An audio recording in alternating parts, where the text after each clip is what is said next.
Professor Pandya છે, લોપા છે, મહેશભાઈની સાથે રમીલાબેન છે, વિનુભાઈની બાજુમાં રંતીદેવ ચુડગર છે, આ બાજુ નૈના છે, ઘણા પરિચિત ચહેરાઓ છે. મારી પત્ની જ્યોતિ જે ગાયનેકોલોજીસ્ટ છે આવવાની હતી, પણ એકાદ વાયરસની સાથે અત્યારે મિત્રભાવે વાર્તાલાપ કરી રહી છે એટલે ઘેર છે. મારો દીકરો એની સેવા કરે છે, નહીંતર આવી શકત વત્સલ. અહીંયા આવીને ગુજરાતી સાક્ષરોના ચિત્રો જોવા મળ્યા એ મારા માટે એક મોટી વાત છે, એનો મને આનંદ છે. જન્મભૂમિએ લખેલું કે રોગનું સામ્રાજ્ય, વિનુભાઈ એમને કેવડાવેલું કે રોગનું સૌજન્ય. ચંદ્રકાંત શાહ એણે એમ કહ્યું કે કદાચ પેલા કમ્પોઝરને થયું હશે કે રોગનું સૌજન્ય હોય જ નહીં, આમાં કંઈ વિનુભાઈની ભૂલ લાગે છે, એટલે પછી એણે રોગનું સામ્રાજ્ય લખી કાઢ્યું. આજની ચર્ચા છે રોગનું સૌજન્ય. આપણે બધા ભણેલાઓ કે અભણ લોકો કંઈ ખ્યાલાત સાથે જીવીએ છીએ. આપણે 6 વાગે શરૂ કરવાના હતા, મોડું થયું, ત્યારે મને વિચાર આવ્યો કે ભાઈ 1.25 કલાક પાસ થઈ ગઈ આપણી લગભગ. ત્યારે હેનરી ડોબ્સનની મને 4 લાઈન યાદ આવી. Time passes you say oh no, time stays you pass. Jain ધર્મ એમ કહે છે કે સમય શબ્દ સમ જે એક જ રહે છે, બદલાતો જ નથી. એટલે ખરું પૂછો તો સમય છે નહીં. અને આઇન્સ્ટાઈનની વાત તદ્દન સાચી છે કે સમય એ માણસની કલ્પના છે. સેકન્ડ, કલાક કે મહિના જેવું કંઈ છે નહીં. અને આપણે આપણા મિથ્યા વિચારોમાં રાચીએ. એનો મોટામાં મોટો મારે કોઈ દાખલો જોવો હોય તો ટાઈમ્સ ઓફ ઇન્ડિયા પણ સૂર્યાસ્ત અને સૂર્યોદયની વાત કરે છે. જ્યારે 9મી સદીમાં શંકરાચાર્ય કીધું કે ભાઈ સૂર્યાસ્ત કે સૂર્યોદય જેવું કંઈ છે જ નહીં. પછી કોપરનિકસે 14મી સદીમાં કીધું કે સૂર્યાસ્ત કે સૂર્યોદય કંઈ છે નહીં. પણ માણસ એમ કહે છે કે એવું બને જ કેવી રીતે? કારણ કે હું સ્થાયી અને સૂર્ય ઉપર નીચે જાય. આપણે માનીએ કે હું શ્વાસ લઉં છું. તમે જરા વિચાર કરો કે તમે ઘસઘસાટ સૂઈ જાઓ ત્યારે તમે શ્વાસ કેવી રીતે લ્યો? જો હું શ્વાસ લઉં છું એ જો ઈચ્છાની વાત થાય તો સૂઈ જાઓ ત્યારે તમારે તમારી પત્નીને કહેવું પડે કે હું સૂઈ જાઉં છું, તું મારા માટે શ્વાસ લેજે. અને કદાચ કેબીસી જોવા ચાલી જાય તો તમારા શું હાલ થાય? પછી મને એમ સમજાયું કે આપણે કોઈ શ્વાસ લઈ શકતા નથી, શ્વાસ આપણને આપવામાં આવે છે. વિનોબાએ એમ કીધું કે આપણે બ્રેથ બેલેન્સ લઈને આવીએ છીએ, શ્વાસની પૂંજી. એક શ્વાસ આપે પછી ચિત્રગુપ્ત જુએ કે છે સ્ટોકમાં, તો કહેશે નહીં, તો કે એકાઉન્ટ ક્લોઝ, કારણ કે આમાં ઓવરડ્રાફ્ટ એલાઉડ નથી, ટ્રાન્સફર પણ એલાઉડ નથી. અને મહત્વની વાત તો એ છે કે અંગ્રેજી શબ્દ બ્રેથ એના બે પાસાઓ છે. મનુ કોઠારી ફર્સ્ટ ઇન્સ્પાયર્સ ધેન હી એક્સપાયર્સ. તમારી હાજરીમાં મનુ કોઠારી એક્સપાયર્ડ. ફક્ત બીજો શ્વાસ આપવામાં આવ્યો, Manu Kothari continues to talk. GS medical college અને KM હોસ્પિટલમાં 50 વર્ષ રહ્યા પછી મને એક વસ્તુ સમજાણી, આપણે શ્વાસ લઈ શકતા નથી. શ્વાસ એક પછી એક આપવામાં આવે છે. અને આદિત્ય બિરલા પણ 47 વર્ષે જેનો શ્વાસની પૂંજી ખલાસ થઈ જાય તો બિક્રમકુમાર બિરલા 84 વર્ષના એને લેવા આવે અને આદિત્ય બિરલા ઉપર જાય. એટલે આ એક બહુ સર્વસાધારણ સત્ય છે, સર્વસાધારણ. બીજું મેં જોયું કે રોગી હંમેશ મરતા નથી અને તંદુરસ્ત હંમેશ જીવતા નથી. એનો અર્થ એ થયો કે રોગ અને મૃત્યુનો કોઈ લેવા દેવા જ છે નહીં. મૃત્યુ સમયનો સ્વભાવ છે, રોગ શરીરનો સ્વભાવ છે. રોગથી મૃત્યુ થતું નથી. માટે જ કૃષ્ણ ભગવાને ગીતામાં એમ ના કહ્યું કે કર્ક રોગો અહમ, એણે એમ કહ્યું કાલોશ્મી લોકક્ષય કૃત પ્રવૃત્ત. હવે આ મેં તમને થોડી વસ્તુ કીધી એટલા માટે કે અમે ડૉક્ટરો દર્દીઓ જે કંઈ વિચારે છીએ એમાં કદાચ થોડો ફેરફાર કરવાની જરૂર છે. એટલે આપણે જરા, મને વિનુભાઈએ કીધું કે આપણે શેના ઉપર વાત કરીએ. મેં કીધું રોગનું સૌજન્ય. મારી માનું કેન્સરનું જ્યારે નિદાન થયું 16મી ઓક્ટોબર 1984 CVTCમાં ડૉક્ટર કિન્નરે લોપાએ મને ત્યાં બોલાવ્યો. ત્યારે મેં એ કેન્સરના ભારોભાર ઉપકાર માનેલો, કારણ કે એ મારી મામા રહી અને એની સેવા કરી રહ્યા હતા. એ મારી માનું કેન્સર લગભગ 20 વર્ષ પહેલાં શરૂ થયું હશે, પછી પ્રકટ છેલ્લે થયું અને મારી માં હસતા હસતા ગઈ. એ કેન્સરે પરમ સજ્જન ભાવ રાખ્યો. એટલે સુધી કે મારું ને લોપાનું ઇંગ્લેન્ડમાં જે પુસ્તક પ્રકાશિત થયેલું એ અહીંયા જ્યારે પ્રકાશિત થયું ત્યારે ક્લોડ આલ્વારીસે કવર ઉપર કેન્સરને તમને મને જેમ ફ્લાવર આપો છે ને એમ ફ્લાવર આપતા દેખાડ્યું છે, કારણ કે એ પુસ્તકમાં અમે બતાડી શક્યા છીએ કે કેન્સર તો પરમ સજ્જન છે, હૃદયરોગ તો પરમ સજ્જન છે. એટલે આજે આપણે એક સૌજન્યનો વિચાર કરીએ. હવે કદાચ એમ થાય કે ભાઈ આ વસ્તુ કહેવાની શું જરૂર છે, તો એક વસ્તુ સમજી લઈએ કે કોઈ પણ સજ્જન માણસને આપણે જો દુર્જન માની લઈએ તો નુકસાન તો આપણું જ છે. એનો અર્થ એ થયો કે જે ખરેખર સજ્જન હોય એને સજ્જન સમજીએ તો ફાયદો તો આપણો જ. હું તમને એક દાખલો આપું. ઉનામાં એક મિસ્ટર શાહ 66 વર્ષે એમને સ્ટ્રોક થયો, પક્ષઘાત. એ થયો એટલે વેરાવળ ગયા, તરત જલ્દી લઈ ગયા. વેરાવળમાં ત્યાંના ન્યુરોલોજીસ્ટે કીધું કે આનું તો સીટી સ્કેન તરત કરાવો. સીટી સ્કેન કરાવો એટલે રાત્રે 11 વાગે વેરાવળથી એ લોકોએ એક એમ્બ્યુલન્સ કરી. હવે એમ્બ્યુલન્સનો ડ્રાઈવર નહીં, એટલે વિધવામાંનો એકનો એક દીકરો રમેશ કે હું ચલાવીશ. એટલે વેનમાં શાહ, એમની પત્ની, એમનો દીકરો, એની પત્ની અને આ ડ્રાઈવર. વેરાવળથી 27 માઇલ દૂર એક કોલસાવાળી ટ્રકે એને ઉડાડી. તો સૌથી પહેલાં શાહ સિવાય બધા મરી ગયા ત્યાં ઓન ધ સ્પોટ. અને શાહ કોઈ મદદ આવે ત્યાં સુધી જીવા, અને એણે કીધું આ બધા મરી ગયા. પછી શાહ પોતે પણ મરી ગયા. 5 જણા ઉકલી ગયા. હવે સ્ટ્રોક ઉપરનું સર્વૈયું કુર્સ નામના માણસે લગભગ 30 વર્ષ પહેલાં બહાર પાડ્યું ને એમ કીધું કે પક્ષઘાત કે સ્ટ્રોક જેમ ચશ્મા આવે એમ સહજ વસ્તુ છે, ઉંમર સહજ વસ્તુ છે. એટલું જ નહીં, એના માટે કોઈ દવા દારૂ છે નહીં, એના માટે ખાસ નિદાન છે નહીં. અને પછી એણે એમ લખ્યું કે પક્ષઘાત થયા પછી દર્દી જીવશે કે નહીં તે દર્દી ઉપર આધારિત છે, ડૉક્ટર પર નહીં.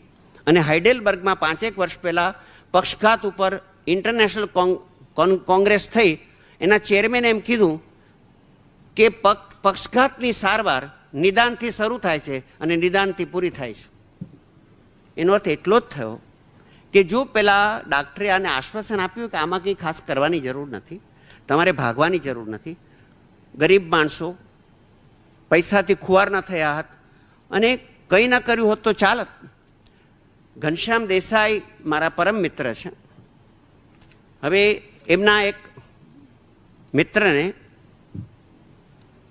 રક્ત દબાણનું નિદાન થયું. તમને કદાચ આશ્ચર્ય થશે કે હજુ સુધી હાઈ બ્લડ પ્રેશરની જગતમાં ક્યાંય વ્યાખ્યા મળી નથી, છે જ નહીં. એટલે પિકરિંગ નામનો માણસ હમણાં ગુજરી ગયો, એણે કીધું આખું જીવન મેં લોકોને સમજાવવા માટે કાઢ્યું છે કે ભાઈ કોઈને ખબર નથી કે નોર્મલ પ્રેશર ક્યાં પૂરું થયું અને હાઈ પ્રેશર ક્યાં શરૂ થયું, કોઈને ખબર નથી. હવે કુદરતનું કરવું છે. હમણાં લાઇબ્રેરી અમારા પુસ્તકો કાઢી નાખતી હતી જૂના, તો મને કહેવામાં આવ્યું કે ભાઈ જૂના પુસ્તકો અમે બહાર ફેંકી દઈએ છીએ, તો તમને કંઈ જોતું હોય તો લઈ જાઓ. એટલે હું લાઇબ્રેરીમાં ગયો તો મને રુસ્તમ જાલ વકીલે GS મેડિકલ કોલેજને અર્પિત 1952નું એક નાનકડું પુસ્તક મળી ગયું. ઉપર લખેલું towards definition of high blood pressure, towards definition of high blood pressure. એમાં 3 અમેરિકનોએ એમાં સંશોધન કર્યું અને પછી ખબર પડી કે આ મેજિકલ ફિગર 120/80 જે સામાન્ય માણસને ખબર છે એ એક ઇન્સ્યોરન્સ કંપનીએ નિપજાવેલું તૂત છે. ઇન્સ્યોરન્સ અમેરિકામાં એ લોકોએ વિચાર કર્યો કે જો આ ફિગર રાખીએ તો આપણે પ્રીમિયમ જાજુ આપી શકીએ. એનો અર્થ એ થયો કે 120/80 કોઈ ડૉક્ટરે કીધું છે જ નહીં. અને એની સાથે તમારે વિચાર કરવો જોઈએ કે લેન્સેટ કે BMJ વાંચો તો એમાં અત્યારે એક નવીન વસ્તુ મૂકી છે એ લોકોએ, વ્હાઇટ કોટ હાઇપરટેન્શન. વ્હાઇટ કોટ એટલે ડાક્ટર, કે ડાક્ટરની હાજરી અને બ્લડ પ્રેશર માપવાની પ્રક્રિયા એનેથી બ્લડ પ્રેશર વધી જાય છે.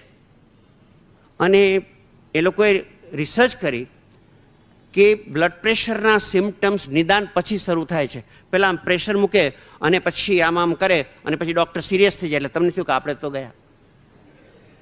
અને પછી કે તમને ચક્કર આવે છે, ન આવતા હોય, સાંજે પત્ની સાથે ઝઘડો થાય એટલે જરા આમ થવા મળે, ડાક્ટર કહેતા હતા એ સાચું છે. અને પોલ મરીનો અને કાપલાન 2001ના હાઈ બ્લડ પ્રેશરના સ્પેશિયાલિસ્ટે 2 વસ્તુ કીધી છે હજી સુધી જગતમાં રિલાયબલ ઇન્સ્ટ્રુમેન્ટ છે નહીં બ્લડ પ્રેશર માપવાનું, આ નોંધી લેજો.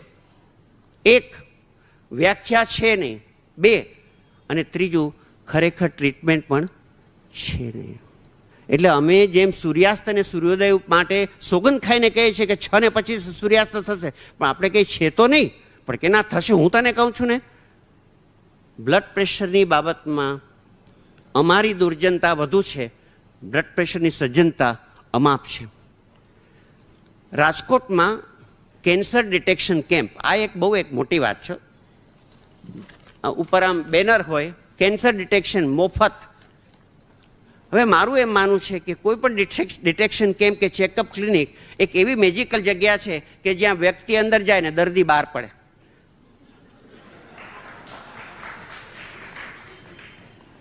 સમજ્યા? તો એક બિચારા રતિભાઈ શાહ આફ્રિકાથી રાજકોટ આવેલા, એ સ્વયંસેવક તરીકે આ કેમ્પમાં જોડાયા અને બધાનું ફોટો કઢાવતા હતા. એટલે રતિભાઈનો પણ ફોટો કાઢ્યો અને રતિભાઈનો ફોટો કાઢ્યો તો અહીંયા લંગ કેન્સર એને જડી ગયું. આ લોકો કે હવે તને ટ્રીટમેન્ટ આપીએ, પણ મને કે મારા ફેમિલીને તો આવવા દો. તો કે ના ના, આમાં રાહ જોવાય જ નહીં. એને કેમોથેરાપી આપી. ચોથે દિવસે રતિભાઈને મોટી ઉલટી થઈને રતિભાઈ ત્યાં ગુજરી ગયા. પેલા સગાવાલા આવી પણ ન શક્યા. આ જાતની ઉતાવળ જે વિનુભાઈએ ના કીધું કે અમે એક નવો શબ્દ કાઢ્યો છે, અનલેસિઝમ. ડાક્ટર એમ કે આજે કરાવો નહીતર કાલે, આજે કરાવો નહીતર કાલે. આ જે સામાન્ય માણસમાં ડર છે રોગ માટેનો, એની સામે થોડીક રોગ માટે જો સમજ હોય તો આપણે જેને કહીએ ને કે આનંદથી રોગને પાડી શકીએ અને રોગનું સૌજન્ય સમજીએ તો 2 વસ્તુ થાય. મારું એમ માનવું છે, હજુ મને ડૉક્ટરો માટે વધુમાં વધુ આદર છે ખરેખર, અને એમાં હિન્દુસ્તાનના ડૉક્ટરો માટે તો અધિક આદર છે. કેનેડામાં 1976માં હું એક પાર્ટીમાં બેઠેલો, ત્યારે દૂર એક ડૉક્ટર ગુપ્તા બિચારા મૂળવીનાના બેઠેલા. એટલે હું એમની પાસે ગયો. મેં કીધું કેમ ગુપ્તા સાહેબ મજામાં નથી? તો કે હું 2 કેનેડિયન સાથે ગ્રુપ પ્રેક્ટિસ કરું છું, મને એ લોકોએ નોટિસ મોકલી છે કે તમે દરેક દર્દી પર જાજો ટાઈમ કાઢો છો તો આપણો ટર્નઓવર ઘટી જાય છે, એટલે કાં ઓછો ટાઈમ આપો નહીતર ગેટ આઉટ, કારણ કે ક્લિનિકનો ગ્રોથ રેટ અટકી જાય છે. હજુ એટલું ચોક્કસ માનજો કે ભારતનો તબીબ છે એક સજ્જન વ્યક્તિ છે. અમને જે ખોટું નામ મળ્યું છે એ કદાચ 2-5 કોઈ પણ બાસ્કેટમાં 2-5 ખરાબ એપલ્સ હોય એના માટે છે. તો એમ મને એમ થયું કે ઇન્ફોર્મ્ડ પેશન્ટહુડ અને એનલાઇટન ડૉક્ટરહુડ એ બેને ભેગા કરીએ તો આઈડિયલ મેડિકલ સર્વિસ થાય. એટલે આપણે જે આજે ભેગા થયા છીએ, how to arrive at inform patienthood about disease. આ ઘનશ્યામની મેં વાત કરીને તો આ ભાઈનું બ્લડ પ્રેશર ખોટી રીતે નિદાન થયું. ખોટી રીતે નિદાન થયું એટલે સિપ્લાટ ગોળી આપી. સિપ્લાટ ગોળી આપી એટલે આ ભાઈ રેગ્યુલરલી લેતા. પછી એ બરોડા ગયા અને કંઈક સ્ટ્રોંગ કોફી પીધીને જરા ચક્કર જેવું આવ્યું એટલે 3 સિપ્લાર લઈ લીધી ગભરાઈને. 3 સિપ્લાર લઈ લીધી તો બ્લડ પ્રેશર ગયું રોક બોટમનું. રોક બોટમ પર ગયું એટલે અહીંયા મોટો બ્રેઇનમાં ઇન્ફાક્ટ થઈ ગયો. મારે બરોડા જવું પડ્યું અને લાવવા પડ્યા. એ આવ્યા પછી મેં ન્યુરોલોજિસ્ટને કીધું કે ભાઈ તમે આને એસ્પિરિન નહીં આપો, આને સત્તી નથી. તો કે ના એસ્પિરિન તો અમે આપશું. એસ્પિરિન આપીને એને ગેસ્ટ્રાઇટિસ થઈ ગયું. એ દુબળા થઈ ગયા એટલે એને ટ્યુબરક્યુલોસિસ થઈ ગયું. ટ્યુબરક્યુલોસિસ થઈ ગયું એટલે એને રિફામ્પિસિન આપ્યું. એ આપ્યું એટલે એને હિપેટાઇટિસને કોમા થઈ ગયું. વળી પાછા કેઈમાં દાખલ થયા. હવે એ ત્રીજો ભાવ જીવી રહ્યા છે. It all started with wrong diagnosis of blood pressure. All start. That man never deserved any treatment, but we did not know that even blood pressure is vital and necessary for our survival. આપણે સૌજન્યની શરૂઆત કરીએ.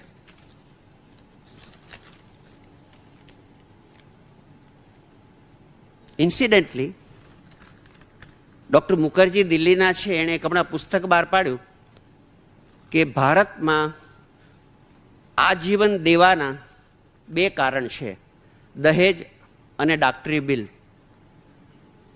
સમજ્યા? અને America માટે એમ કહેવાય છે કે the 5th largest cause of personal bankruptcy in America is medical bill. એટલે એ લોકો એમ કે માંદા પડવા કરતાં મરવું સારું. અને કદાચ ભારતમાં પણ એ 5 સ્ટાર કલ્ચર આવી રહ્યું છે. મને ઘણી વખત થાય કે આ હોટેલને ને હોસ્પિટલને 5 સ્ટાર કેમ કે? પછી મને સમજાણું ત્યારે બિલ હાથમાં આવે ત્યારે તમને તારા દેખાવા માંડે, એટલે that's why it's called 5 star.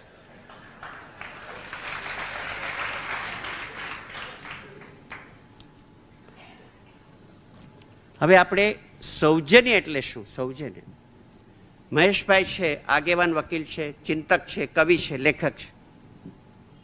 એ મને હંમેશ કહે કે કાયદો ઈરાદાને ધ્યાનમાં રાખે છે, કાયદો ઈરાદાને ધ્યાનમાં રાખે છે. અહીંયાનો સૈનિક પાકિસ્તાનના સૈનિકને મારી નાખે તો એને કોઈ ફાંસીની સજા નહીં થાય, પણ અહીંયા લાલુને કે કોઈને ઉડાડી દે તો એને જેલમાં નાખી દેશે. કાયદો ઈરાદો જુએ છે. રોગ છે એનો મોટા મોટો સદગુણ એ કે એનામાં કિન્નાખોરી, પક્ષપાત છે જ નહીં. રોગ છે એ શરીરના સ્વભાવ રૂપે તવંગર અને ગરીબ, જ્ઞાની અને અજ્ઞાની, ડૉક્ટર અને દર્દી દરેકને સરખે ભાવે જ જુએ, કોઈ જાતની મીનનેસ નહીં. અને મોટી વાત તો એ કે બને ત્યાં સુધી તમારા શરીરમાં અશાંતિ ઊભી ન કરે. કેન્સર અમારો વિષય છે. મહેશભાઈનું રૂપાંતર કર્યું છે ગુજરાતીમાં, એટલે Maheshbhai can be considered an authority on cancer. હવે કેન્સરનો તમે એક દાખલો લો તો 1960થી સાઇટોકાઇનેટિક સ્ટડીઝ બહાર પડ્યા પછી એક વસ્તુ સમજાણી છે કે કોઈ પણ કેન્સર પ્રકટ થાય એ પહેલાં સાધારણ રીતે 5 થી 15 વર્ષ શરીરમાં નિરાંતે બેઠવું હોય છે. નથી તો એનું નિદાન થઈ શકતું કે નથી એ કોઈને હેરાન કરતું. એના બે અવતરણ થયા. એક તો એ કે વહેલું નિદાન એ કદાચ મોટામાં મોટું તૂત છે, કારણ કે વહેલું નિદાન શક્ય છે જ નહીં. અને બીજું કે જે કેન્સર તમારા શરીરમાં 15-20 વર્ષ શાંત પડેલું, એ કેન્સર બીજા 15-20 વર્ષ શાંત રહી શકશે નિદાન થયા પછી પણ. હવે અત્યારના આ ઓડિયન્સમાં મોટાભાગના લોકો મારી જેમ 60 વર્ષ પછીના છે. અગર એમ કબૂલ કરશે કે પ્રોસ્ટેટ કેન્સર છે એ 70 વર્ષે 100%માં હોય છે. આ જગતભરનું સર્વાયું છે. 70 વર્ષે 100% લોકોમાં પ્રોસ્ટેટનું કેન્સર હોય છે. એટલે જો તમે પ્રોસ્ટેટની બાયોપ્સી કરો પોસ્ટમોર્ટમમાં તો મળે. એનો અર્થ એ તો કે 65 વર્ષે લગભગ 90%.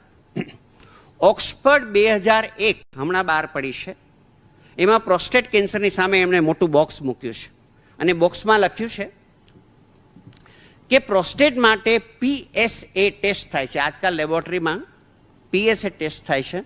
PSA એટલે પ્રોસ્ટેટ સ્પેસિફિક એન્ટીજન. એટલે આજકાલ તમે ચેકઅપ કરવા જાઓ તો PSA પણ એમાં આવી જાય. અને જો PSA હાઈ હોય તો પ્રોસ્ટેટિક કેન્સર હોય. મારા પેડર રોડ ઉપર રહેતા સગાએ અમેરિકામાં જઈને હમણાં 7 લાખનો ધુમાડો કર્યો, કારણ કે એને PSA કરાવેલું. He is a young man. PSA કરાવેલું, ખબર પડી કે પ્રોસ્ટેટ કેન્સર છે. ત્યાં ગયા, 7 લાખને ખર્ચે પાછા આવી ગયા. હવે આની વિગત જોઈએ. પહેલી વાત તો એ કે ઓક્સફર્ડ લખે છે કે PSA પોઝિટિવ હોય ત્યારે 3માંથી 2માં કેન્સર હોતું જ નથી. સ્પષ્ટ વાત. અને બીજું કે ઘણી વખત કેન્સર હોય તો PSA નેગેટિવ આવે છે. એનો અર્થ એ થયો કે આ જે ટેસ્ટ છે એ અવિશ્વસનીય છે. વિનુભાઈને જ્યારે મેં 13 વર્ષ પહેલાં કીધેલું કે વિનુભાઈ તમે કંઈ કરાવતા નહીં, ત્યારે જ એ વખતે રેનુ વર્માની કરીને એક બાઈ અમેરિકાથી આવેલી, આ છોકરીએ દિલ્હીમાં ને અત્યારે વોશિંગ્ટનમાં બહુ મોટી પેથોલોજીસ્ટ છે. પહેલું વાક્ય એણે કે એમાં એમ કીધું, we no longer trust angiography in the USA.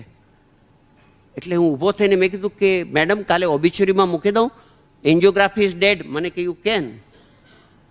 પછી બીજું એણે એમ કીધું કે એન્જિયોપ્લાસ્ટી આર્ટરીને ફાડી નાખે છે. એટલે મેં કીધું કે આપણે એમ લખીએ કે coronary tear as a part of coronary care. મને કે તમે લખી શકો છો. અત્યારે 2001માં એ વસ્તુ સ્થાપિત થઈ છે. એન્જિયોગ્રાફી વિશ્વસનીય નથી. નથી એટલે નથી. જે છે એ દેખાડતું નથી, જે નથી એ દેખાડે છે. મોટી વાત. એટલે અમેરિકાથી હમણાં તમે ડાઉનલોડ કર્યું મેં માર્ચમાં, તો કે એન્જિયોગ્રાફી રિલાયબલ નથી, માટે થેલિયમ અપટેક કરો એ રિલાયબલ નથી, માટે કોર્નરી ઇન્ટ્રાકોર્નરી અલ્ટ્રાસોનોગ્રામ એ કરો એટલે એ રિલાયબલ નથી. હવે એ લોકો ડિરેક્ટલી કોર્નરી એન્જિયોસ્કોપી કરે છે. કદાચ તમને આશ્ચર્ય થશે કે 2 ડિસેમ્બર 2001 સાંજના 7:30 વાગે હું છાતી ઠોકીને એટલું કહી શકું કે કોર્નરીના શું હાલ છે એ જાણવા માટે અમારી પાસે અત્યારે એક પણ સાધન છે નહીં. તો પછી પ્રશ્ન એમ થાય કે તો પછી આટલું બધું કેમ કરે છે? હું એક વસ્તુ તમને કહું કે સોનું ખરીદવાથી કોઈ વ્યક્તિ સુખી થયો એવું મને ખબર નથી. સોનું ખરીદવાથી કોઈ સુખી થયો એવું મને ખ્યાલ નથી, પણ બધા સોનું ખરીદે છે. 1977માં સ્લોન કેટરિંગ ઇન્સ્ટિટ્યૂટમાં મારે જવું પડ્યું, તો ત્યાં ડિરેક્ટર સાથે લગભગ 3 કલાક ચર્ચા કરી. પછી મને કે Manu, you are right on cancer, but we are so politically committed to the cure of cancer that we have no courage to tell the public. એટલે ઘણી બાબતમાં we are so politically committed to the patient. એ પછી શું થયું કે હું ત્યાં બ્રિજ કેન્ડીમાં ગયેલો, ત્યાંના ચીફ પેથોલોજીસ્ટને મળ્યો. મને કે મનુભાઈ, મેં તમારું કેન્સરનું પુસ્તક વાંચ્યું છે, મને કંઈ થશે તો હું તમારી પાસે આવીશ, but please don't tell this in public. અને એ પછી તાતામાં ગયો ત્યારે ત્યાંના ચીફ પેથોલોજીસ્ટે કીધું કે મને કેન્સર થશે, હું તમારી પાસે આવીશ, પણ please don't tell this in public. We come back to prostatic cancer. Ladies and gentlemen, PSA positive હોય તો પ્રોસ્ટેટ કેન્સર છે એવું નથી, નેગેટિવ હોય તો નથી, એવું પણ નથી. પછી એ લોકો આગળ વધે છે કે તમે ટેસ્ટ કરાવશો તો નકામી તમારી ઊંઘ ઉડી જશે. અને છેલ્લી લાઈન એમ લખી છે કે then we don't know how to treat prostate cancer. Prostate cancer જેવી સાધારણ વસ્તુ, એનું નિદાન વિશ્વસનીય નથી, અને નિદાન થઈ જાય તો એની ટ્રીટમેન્ટ વિશ્વસનીય નથી.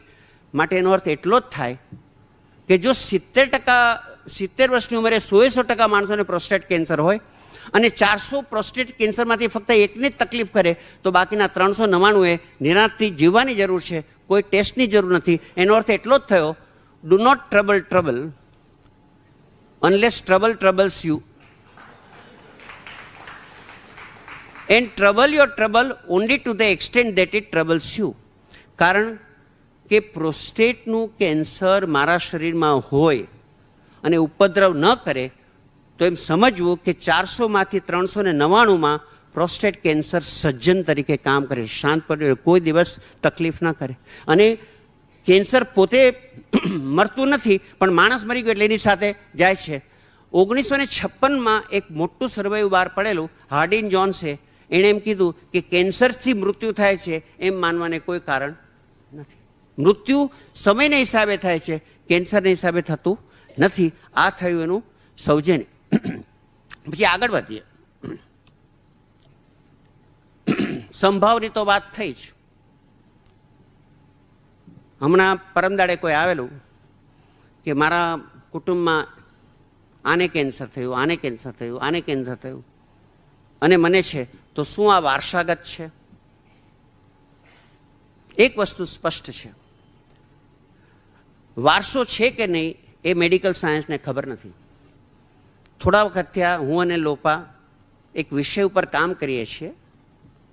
જીન છે કે નહીં એનો અમે પ્રશ્ન કર્યો છે, ને અમને ઉત્તર એમ મળ્યો છે કે આ લોકો જેનેટિક્સને જીન કરે છે, પણ કદાચ સૂર્યાસ્ત અને સૂર્યોદયની જેમ જીન છે જ નહીં. આગેવાન 15-20 પુસ્તકો લીધા કે ભાઈ જીનની ક્યાંય વ્યાખ્યા છે, તો વ્યાખ્યા નથી. એટલે પાયા, ખાટલે મોટી ખોટ તો પાયા નથી. છતાં પણ અમેરિકાએ હમણાં ચગાવ્યું છે, એટલે માની લે કે જીન છે. પણ વારસો છે કે નહીં એ માટે હું તમને સ્પષ્ટ રીતે કહી શકું કે વારસો છે નહીં. કુદરત વૈવિધ્યમાં માને છે. કુદરત વૈવિધ્યમાં માને છે એટલે શું કરે કે મારા શરીરમાં જે શુક્રકણ છે એને મારા કરતાં વિશિષ્ટ બનાવે. તમારા શરીરમાં એક સેલ એવો છે કે જે તમારા જેવો જરાય નથી. પુરુષોમાં શુક્રકણ અને સ્ત્રીઓમાં અંડકોષ તદ્દન જુદા. કેવી રીતે કરે કે જ્યારે અંડકોષ તૈયાર થાય ત્યારે ફાધર અને મધરના જીન્સ ભેગા થાય, પછી કુદરત એને પત્તાની જેમ ચીપે. We call it riffle shuffle. અને એવું કરે એટલે સ્પર્મ માણસ ન રહે અને અંડકોષ સ્ત્રી ન રહે, કારણ કે વૈવિધ્યની જરૂર છે. એક ઇન્ટરનેશનલ કોન્ફરન્સમાં મેં 4 લીટી ગાયેલી, હું તમારી પાસે ગાઉં છું. સ્પર્મ ફાધર ના રહા, ओवम मधर ना रहा, वारसा हमें तेरा एतबार ना रहा, એતબારના. કદાચ વારસાગીરી ને ગાદીગીરી એ ભારતનો એક ભયંકર રોગ છે. મેરા નામ કરેગા રોશન જગ મેં મેરા રાજ દુલારા, આ એક આપણી સિકનેસ છે. હમણાં હૈદરાબાદ જવું પડેલું એક અનાથ આશ્રમમાં ભાષણ આપવા માટે, ત્યારે મેં એક વસ્તુ કીધેલી, every child is everybody's child. Every child is everybody's child because your child is not you. Khalil જિબ્રાને તો 200 વર્ષ પહેલા લખ્યું, you are a medium through which your child passes. Your child is not you. વારસા જેવી વસ્તુ medically નથી. અને તમને ઓર એક વસ્તુ કહી દઉં, મારો દીકરો છે એ મારા લગ્નનું પરિણામ નથી, પણ મારા લગ્નનું કારણ છે. સમજો પ્લીઝ. હું જ્યોતિ કે વત્સલ જન્મેલા એ પહેલા વત્સલનું જેનેટિક કોન્સ્ટિટ્યુશન કુદરતે નક્કી કરેલું. એને ભેગા કરવા માટે એક રાજકોટથી ને એક ચોરવાડથી ભેગા કર્યા. એટલે મારો દીકરો મારા લગ્નનું કારણ છે, પરિણામ નથી. સમજ્યા? અને વારસો છે એ મેડિકલ સાયન્સમાં ખાસ કામ કરતો નથી. હું તમને કહી દઉં, કેન્સરને વારસાને કંઈ લાગે વળગે નહીં, ડાયાબિટીસને વારસાને કંઈ લાગે વળગે નહીં, હાર્ટ એટેકને વારસાને કંઈ લાગે વળગે નહીં, બ્લડ પ્રેશરને વારસાને કંઈ લાગે વળગે નહીં, આર્થરાઇટિસ લાગે વળગે નહીં. વારસા જેવું ખાસ છે નહીં. એક પંડિતજીએ બહુ સારી વાત કરેલી કે દીકરાઓ માટે પૈસા મૂકી ન જવા. શું કામ?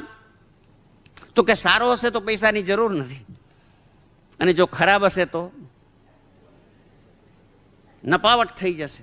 એ પંડિતે એક બીજી બહુ સરસ વાત કરેલી, એ કે જેમ પાણીમાં નાવ રાખીએ પણ નાવમાં પાણી ન રાખીએ, એમ મોનુભાઈ સંસારમાં મન રાખવું પણ મનમાં સંસાર ન રાખવો. કેવી વાત?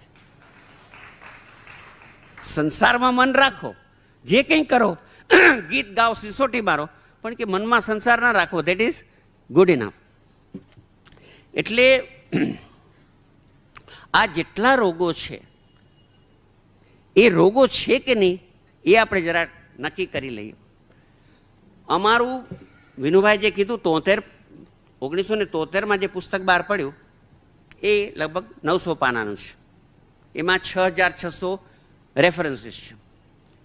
એ પુસ્તક ટેબલ ઉપર પડેલું, એનું જેકેટ છપાતું હતું. હવે હું કે લોપા ફોરેન રિટર્ન નથી, અમે ઇવન પુણે રિટર્ન નથી, સમજ્યા? અમે ખાલી પરેલમાં જ છીએ. તો મારા અમેરિકન રિટર્ન મિત્ર જે જીએસના છે આવ્યા, મને કે મનું આ શું છે? એટલે મેં કીધું કે આ કેન્સરનું પુસ્તક કોને લખ્યું? તમે લોકો. મને કે તાતાની પરમિશન લીધેલી. મેં કીધું યાર અમે તાતા મળવા ગયા હતા પણ ત્યાં તો અપમાન કર્યું. મને કે તું એક કામ કર, આને પ્રકાશિત કરતા પહેલા અમેરિકા મોકલ, અને એ લોકો જો અપ્રૂવ કરે તો તું એને પ્રકાશિત કર. એટલે મેં કેમ ભાઈ? તો મને કહે કે they only know what is science, underline, America only knows what is science. ત્યારે મેં એમ કીધેલું કે બ્રધર, તને જો એમ હોય કે they are the fathers of science, then I am the grandfather.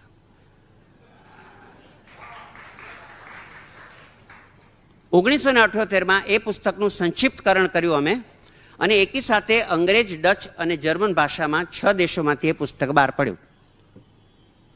એ પુસ્તકમાં જર્મનના પુસ્તકનું શીર્ષક છે ઇઝ કેન્સર અ ડિઝીઝ, અને એના આમુખમાં એક જર્મન કેન્સર સ્પેશિયાલિસ્ટે લખ્યું છે કે આ પુસ્તક છેલ્લા 125 વર્ષમાં આપણે જે કંઈ કેન્સર ઉપર કરતા હતા એના ઉપર ચોકડો મારી દે છે. અને એમ કહે છે કે જે કંઈ નવું કરવું હોય એનાથી આગળ વધીએ.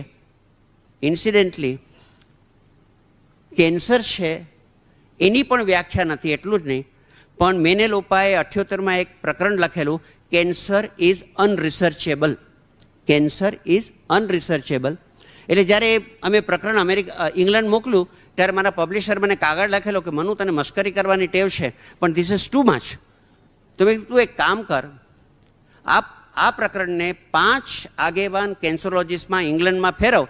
એ લોકો કહેશે કે એમાં ફેરફાર કરે તો ફેરફાર કરીશ, એ લોકો કહેશે કે મૂકી દો, ફેંકી દો તો ફેંકી દઈશ. મારે બેમાંથી એકેય ના કરવું પડ્યું. અને આજે એટલું હું તમને કહી દઉં કે કેન્સર્સ અનરિસર્ચેબિલિટી ઇઝ પ્રૂવડ. ફક્ત અમે લોકો દુકાનો માંડીને બેઠા છીએ. So we again have no courage to tell the public કે આમાંથી કંઈ નિચોડ નીકળે એમ નથી. એટલે આપણે આગળ વધીએ કે આપણે જેને રોગ કહીએ છીએ રોગ છે. કહેવાય છે કે એક સાધુ મહાત્મા પહાડ ઉપરથી ઉતરી રહ્યા હતા નીચે, અને એક છોકરી એના નાના ભાઈને લઈ અને ઉપર ચડી રહી હતી. એટલે સાધુએ કીધું કે બેટી એ બોજા ઉઠા કે ક્यों ચલ રહી है? તો કે મહારાજ એ બોજા નહીં है, એ તો મેરા ભાઈ है.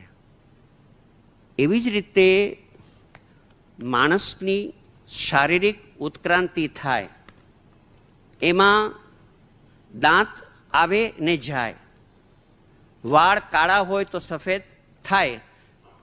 તમે દરરોજ if you dye every day then વાળ પાછા કાળા પણ થઈ જાય. આઈ મીન ધ પાન. ધમનીઓ જરા કડક થાય, જોઈન્ટ્સ ઓછા ચાલે, બ્લડ પ્રેશર વધે, ડાયાબિટીસ થાય. આ બધા રોગો ઉત્ક્રાંતિનો એક ભાગ છે. ઉત્ક્રાંતિનો ભાગ છે એટલું જ નહીં, પણ આ બધા રોગો છે એ કુદરત તમને ફરજ રૂપે આપે છે. હવે હું તમને એક દાખલો આપું.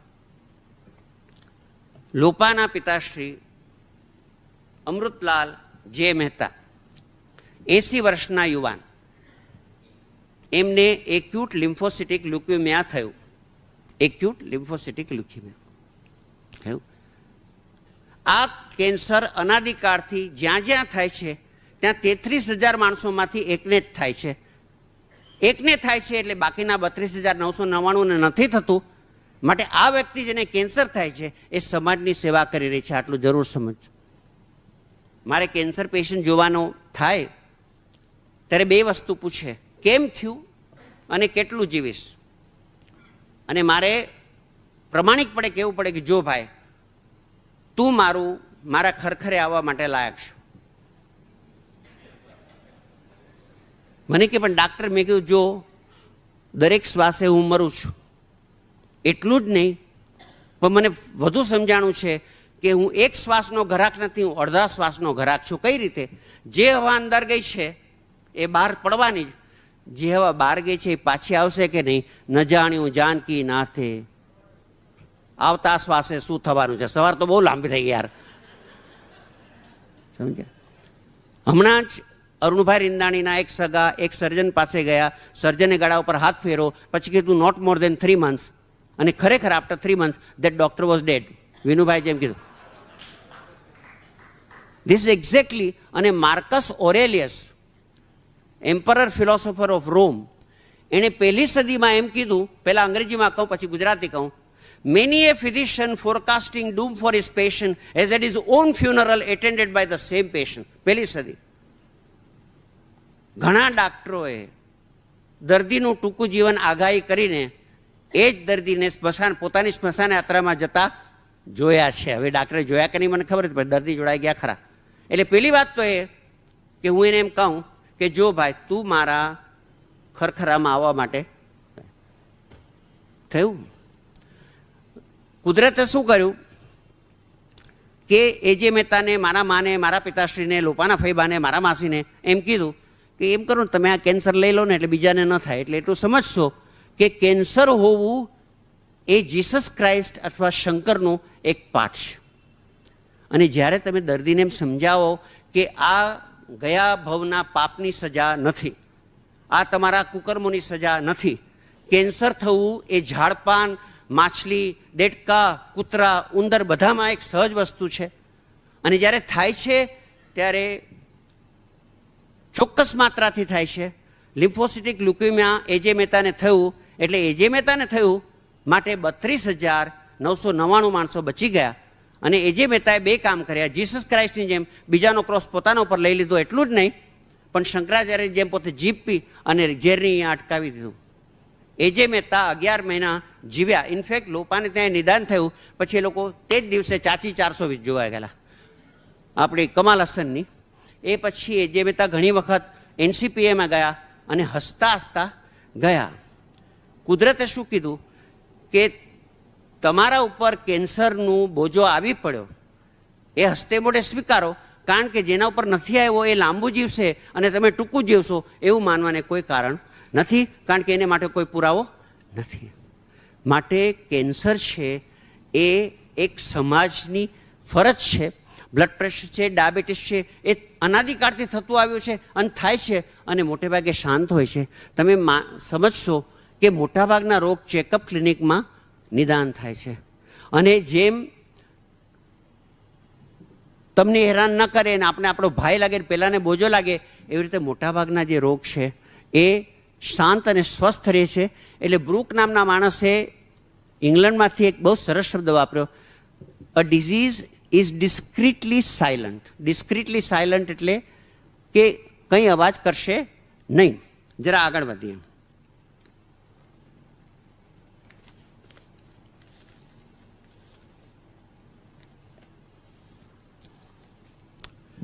જો આ બધી વસ્તુઓ રોગરૂપે નથી તો શું છે? તો એક આપણે મૂળભૂત પ્રશ્ન ઊભો થાય છે. અત્યારના ભદ્ર સમાજમાં cancer, diabetes, high blood pressure, heart attack, stroke, arthritis 6 આગેવાન રોગો લઈએ. આ 6 રોગો માણસના ઉંમર સાથે સંકળાયેલી વસ્તુઓ છે. સ્વામી નિરામયાનંદ રામકૃષ્ણ મિશનના એક સરસ મજાના અધ્યક્ષ, મારે એની સારી મિત્રતા. એક દિવસ બાથરૂમમાંથી બહાર આવ્યા, મોટું પેટ, ટોવેલ હતો અને મોઢા ઉપર શું તેજ. મેં કીધું, મહારાજ આ 70 વર્ષની ઉંમરે બાળક જેવા કેમ લાગો છો? પહેલી વખત એણે મને એમ કીધું સિરિયસ થઈને, my boy I have earned it. My boy I have earned it. મને કે મોનુભાઈ આઈ હેવ ડેવલપ્ડ ઇન્સોમનિયા. મેં કીધું કેમ મહારાજ, તમે તો સારું સૂવો છો? તો કે ના, પહેલાં હું આડો પડતો ત્યારે તરત સૂઈ જતો, હવે 3 મિનિટ લાગે છે.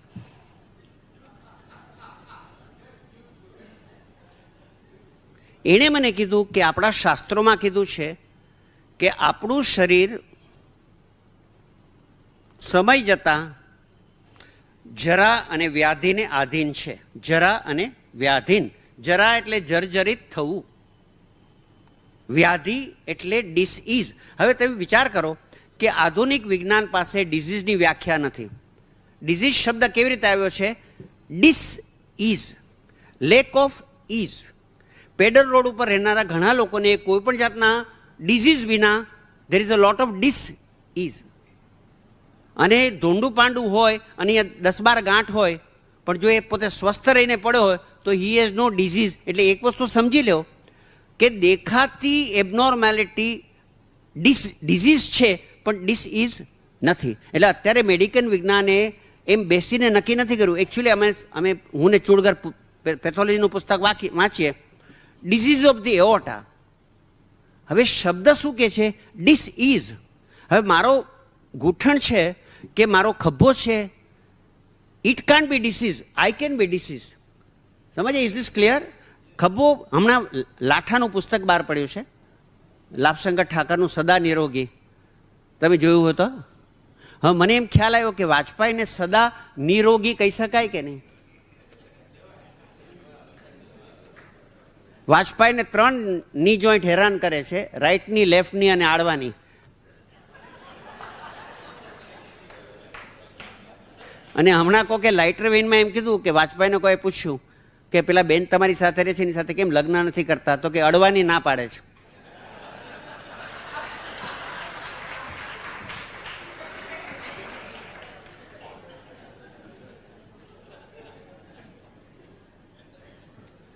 આ જે મેં તમને 6 વસ્તુ કીધી એ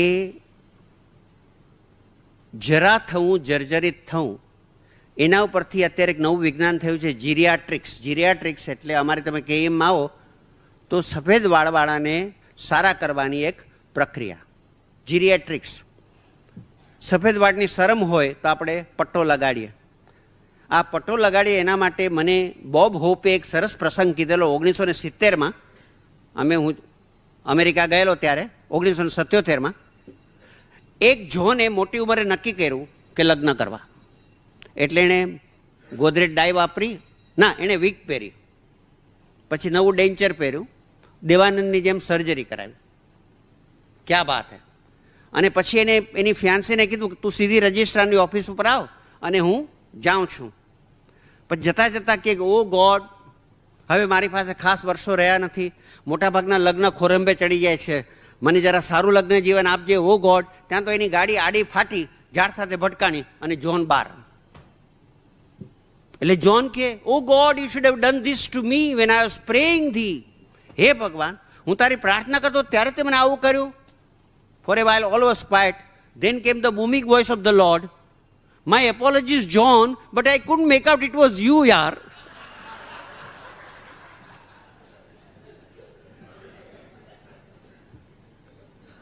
એટલે કેન્સર માટે મારે ને લોપાએ કંઈ 40,000 જેટલા આર્ટિકલ્સ ને પુસ્તકો વાંચવા પડ્યા. આ થોથાગીરી છે, પણ એમાંથી એક નિચોડ બહાર પડ્યો. અમારી પાસે આ એકેય રોગની વ્યાખ્યા છે નહીં, મૂળભૂતમાં વ્યાખ્યા જ નથી. એટલે શું કહેવાય એ જ કોરોનરી હાર્ટ એટેક શું કહેવાય કોઈને ખબર નહીં, બ્લડ પ્રેશર કહેવાય શું કહેવાય ખબર નહીં, આર્થરાઇટિસ શું કહેવાય ખબર નહીં. છેલ્લા 2 લાખ વર્ષથી આર્થરાઇટિસ છે, પણ એની વ્યાખ્યા શું છે કોઈને કંઈ ખબર નથી. એટલે મારે એની તલવાર, સમજ્યા. એટલે એક વસ્તુ સમજવાની જરૂર છે કે વ્યાખ્યાના અભાવમાં બાયોલોજીકલ સાયન્સ એમ કહે છે કે જેમ પાન પીળું થાય એમ શરીર પણ પીળું થાય. હવે જો વાળ સફેદ થાય તો આર્ટરી પણ સફેદ થાય, પણ જો સફેદ વાળ તમને મારી ન નાખે અને કાળો વાળ છે એ જીવવાનો પરવાનો ન આપે તો પછી કોર્નરી આર્ટરી છે એ સેજ બગડી હોય તો એ મરવાનો પરવાનો છે, અને સાવ સારી હોય તો જીવવાનો પરવાનો છે, એવું માનવાને કોઈ કારણ નથી. કારણ કે પરમ સજ્જન તરીકે રોગ એમ કહે છે કે હું મારી સામાજિક ફરજ બજાવું છું. અમે જગતભરનું એક સર્વે કાઢ્યું કે ભાઈ કેન્સર ક્યાંય વધુ થાય છે, ક્યાંય ઓછું થાય છે.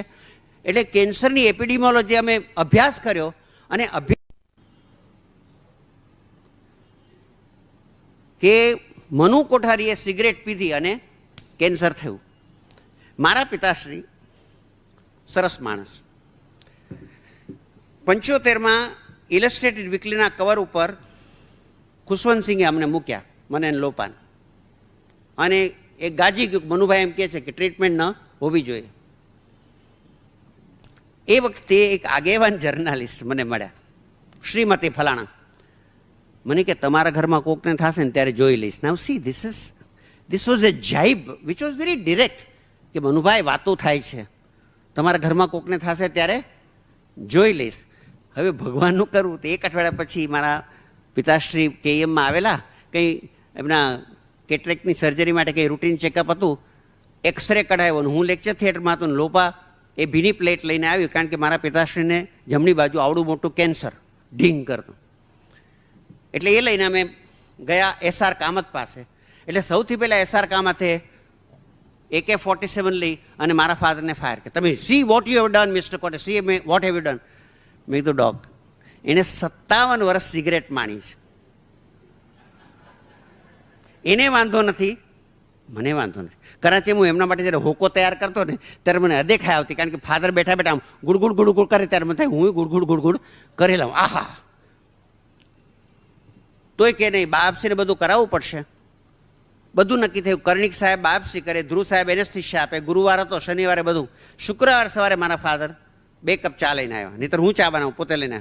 મને કે જો મેં તારું પુસ્તક વાંચ્યું, મારે કંઈ કરવું નથી, હું સિગરેટ છોડીશ નહીં. આપણે રાજકોટ ફરવા જવાના જઈશ. એ પછી મારા ફાધર 11 વર્ષ બરાબર જીવા અને સ્ટ્રોક સાથે ગુજરી ગયા. હવે આપણે આ ટોબેકો ઉપર આવીએ. હમણાં મુરલી દેવરા બધે જંગ જીત્યો રે મારો કાણિયો વૌચલે તરફ જાણ્યો, આટલું બધું ટેન્શન, એમાંય તમે સિગરેટ પણ માણસને લઈ લો, કેમ ચાલે?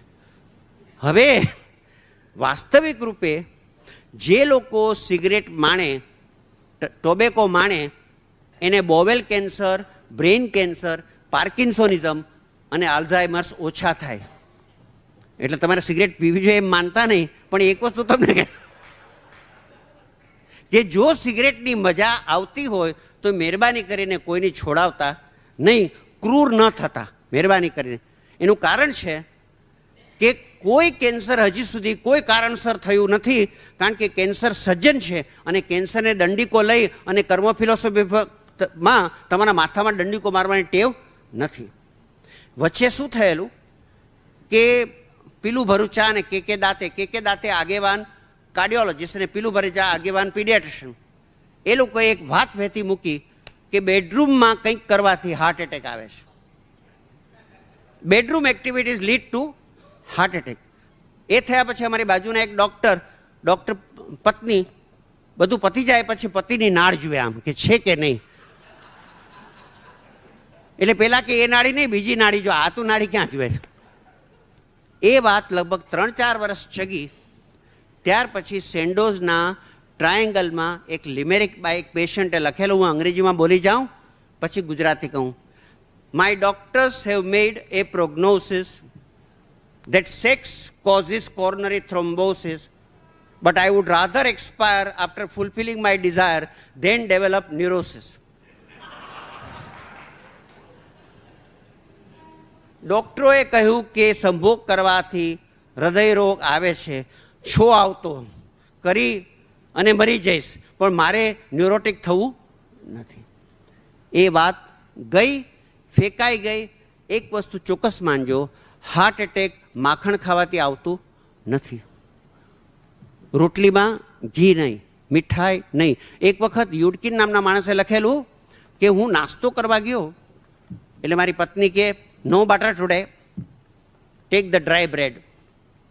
તો યુડકિન નામના માણસ પેલા એક યુડકિન નામના માણસે ત્યાં ઇંગ્લેન્ડથી રિસર્ચ કરી કે બ્રેડ ખાવાથી પેપ્ટિક અલ્સર થાય છે. કે ચાલું શું કરું, અને કોફી આપતો કે ના કોફીથી ઇસોફેજિયલ કેન્સર થાય. ગરમ પાણી આપતો, ના નહીં તો ઓરલ કેન્સર થાય. તો હું શું કરું તો કે બેઠા રહ્યો. તો કે દિવસ એવો આવ્યો છે ખાંડ ન ખવાય, ડાયાબિટીસ થાય, આ ન ખવાય, તે ન ખવાય. હવે આ જે ન ખાવાનું છે ત્યારે મારે કોઈક વાર પૂછવું પડે કે હે ડાક્ટર 10 ઝેરી દવા આપો છો એ ખવાય? તમે પ્રિસ્ક્રિપ્શન તમે લો તો 10 ઝેરી દવા હોય, લાડુ ના ખવાય, ભજીયા ના ખવાય. ખરું પૂછો આપણે શું ખાઈએ છીએ એ આપણને મારતું નથી, પણ આપણને અંદર શું ખાઈ રહ્યું છે એ આપણા રોગનું કારણ. ખોરાક છે એ ભગવાન છે, એટલે જમો ત્યારે આનંદથી જમો, અને આહારને અને રોગને કંઈ લાગતું વળગતું નથી. હું ખાસ એ કહેવા માગું છું કે હવે એમ બહાર પડ્યું છે કે જો તમે ઘી મૂકી દો તો કેન્સર, એક્સિડન્ટ, સુઇસાઇડ અને ડિપ્રેશન વધી જાય છે, અને એને લીધે મૃત્યુનો દર પણ વધી જાય છે. એટલે અત્યારે અમેરિકાએ નક્કી કર્યું છે કે ઘી છોડવાથી કોઈને કંઈ ફાયદો થતો નથી. એટલે મારા કોરોનરીના વિનુભાઈ જેવા પેશન્ટ હોય ને મારે ખાસ કહેવું પડે કે જો ઘી ખાવાની 2 રીત છે. મારા ઘરમાં હું ગરીબ માણસ છું એટલે રોટલી ઉપર ઘી લઈ જવામાં આવે છે. તમારે શું કરવું, રોટલીને ઘી ઉપર લઈ જવી, ખાવી. કારણ કે ઘી ખાશો તો કોરોનરી આર્ટરી લુબ્રિકેટ થઈ જશે, લુબ્રિકેટ થઈ જશે, લોહીનું પરિભ્રમણ સુધરી જશે. માટે જો ઘી ન ખાતા હોય તો આજે જરા જઈને. એટલે આ મેં તમને ચિતાર આપ્યો, એનું હવે હું તમને સર્વૈવ આપું. અમારી પાસે ડિઝીઝની વ્યાખ્યા નથી એટલે નથી. નિરામાયણજીએ જે કહેલું મને કે મોનુભાઈ જરા બાબત આપણે કંઈ કરી શકતા નથી, વ્યાધિમાં અમે ઘાલમેર કરી શકીએ છીએ. આ વસ્તુનું અમને પ્રતિપાદન ક્યાં મળ્યું? રોકેફેલર ફાઉન્ડેશન અમેરિકા, એણે 1977માં એક પુસ્તક બહાર પાડ્યું, doing better and feeling worse, health in United States. Title જુઓ, doing better and feeling worse, health in United States. What is doing better? America 1960 ને 70માં દર વર્ષે $8 બિલિયન ખર્ચતું હતું રોગ ઉપર. આજે અમેરિકાનો દરરોજનો ખર્ચો $3 બિલિયન છે on health. So the medical establishment is doing better, patients are feeling worse. અને એના પહેલા જ પ્રકરણમાં લુઈસ ટોમસ નામના બાયોફિલોસોફરે લખ્યું છે કે cancer, heart attack, hypertension, stroke, diabetes અને આર્થરાઇટિસ પર મેડિકલ સાયન્સનું વિજ્ઞાન પરમ ઝીરો છે. નથી એની વ્યાખ્યા, નથી એની ડિરેક્શન, નથી. પણ તમે જો બાયોલોજીના પુસ્તકો વાંચો તો મારે કહેવું પડે કે તમને કેળું પાકું ફાવે પણ માણસ પાકો ન ફાવે. યુ ઇન્સિસ્ટ કે ફ્રૂટ શુડ બી રાઇપ, તો કેન્સર થવું એક રાઇપનેસ છે, ડાયાબિટીસ થવું એ રાઇપનેસ છે, બ્લડ પ્રેશર વધવું એ રાઇપનેસ છે, વાળ સફેદ થવા એ રાઇપનેસ છે, મેચ્યોરિટી છે. વૃદ્ધત્વ એટલે વૃદ્ધિ જેની થઈ છે એને વૃદ્ધત્વ કે વૃદ્ધત્વ એટલે ઓલ્ડ મેન નહીં, ઓલ્ડ એટલે ઇનફેક્ટ અંગ્રેજીમાં it means senior. Therefore as a medical person હું એક કન્ફેશન કરું છું પબ્લિકલી. પેલા હનુમાન છાતી ફાડે ને એમ કે સાહેબ આ એક પણ રોગની અમારી પાસે વ્યાખ્યા નથી. નથી એટલે નથી. બીજું, આ જેટલા મેં રોગ કીધા એના ઉપર રિસર્ચ શક્ય નથી. હવે આ વસ્તુ જરા ખતરનાક છે. 1979માં 14મી એપ્રિલે આઇન્સ્ટાઈનનું 100મું વર્ષ. અમારા માટે આઇન્સ્ટાઈન એક જબરજસ્ત વ્યક્તિ છે, કારણ કે જેબીએસ હાલ્ટેને આઇન્સ્ટાઈન માટે શું કીધું? The greatest Jew after Jesus Christ. સાંભળો, આઇન્સ્ટાઈન માટે એમ કીધું કે the greatest Jew after Jesus Christ. હવે પેપ્સી કોલા વેચતા અમિતાભને ઓળખતા બાળકોને આઇન્સ્ટાઈન શું છે કદાચ ખબર નેચરલી ન જ હોય, પણ આઇન્સ્ટાઈનને વાંચવો અને વિચારવો એક મોટી વાત છે.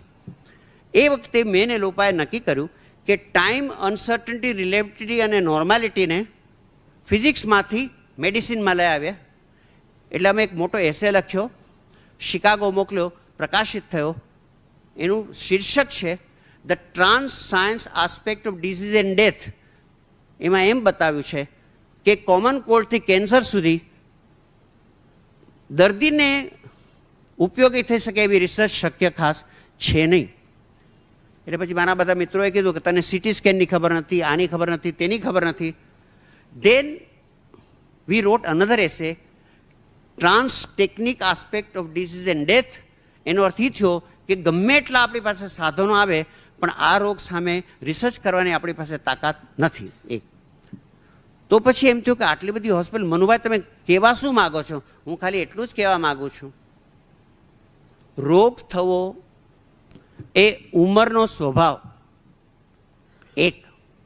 બીજું, અમે ઘણા ધમપછાડા કર્યા એને પ્રતિકાર કરવાના, પ્રિવેન્શન કરવાના, અમે ક્યાંય સક્સીડ થયા નથી. 1940માં મેયો ક્લિનિકમાં હાર્વે કશિંગે એમ કહ્યું કે the most boring word in medicine is prevention. The most boring word in medicine is prevention.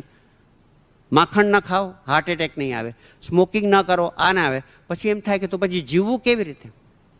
તમે વિન્સ્ટન ચર્ચિલનું નામ સાંભળ્યું છે? He smoke like a chimney, drank like a fish, ate like a connoisseur. અને કોઈ દી કસરત બતરત કંઈ કરી નહીં. અને 80 વર્ષનો થયો ને જ્યારે 81મું વર્ષ બેઠું ત્યારે એક યંગ જર્નાલિસ્ટ જઈને કહે છે, ફોટો લઈને કે સર આવતે વર્ષે પણ હું આપનો ફોટો લઉં એવી મને આશા છે. એટલે ચર્ચિલ કે why not young man, I see nothing wrong with you.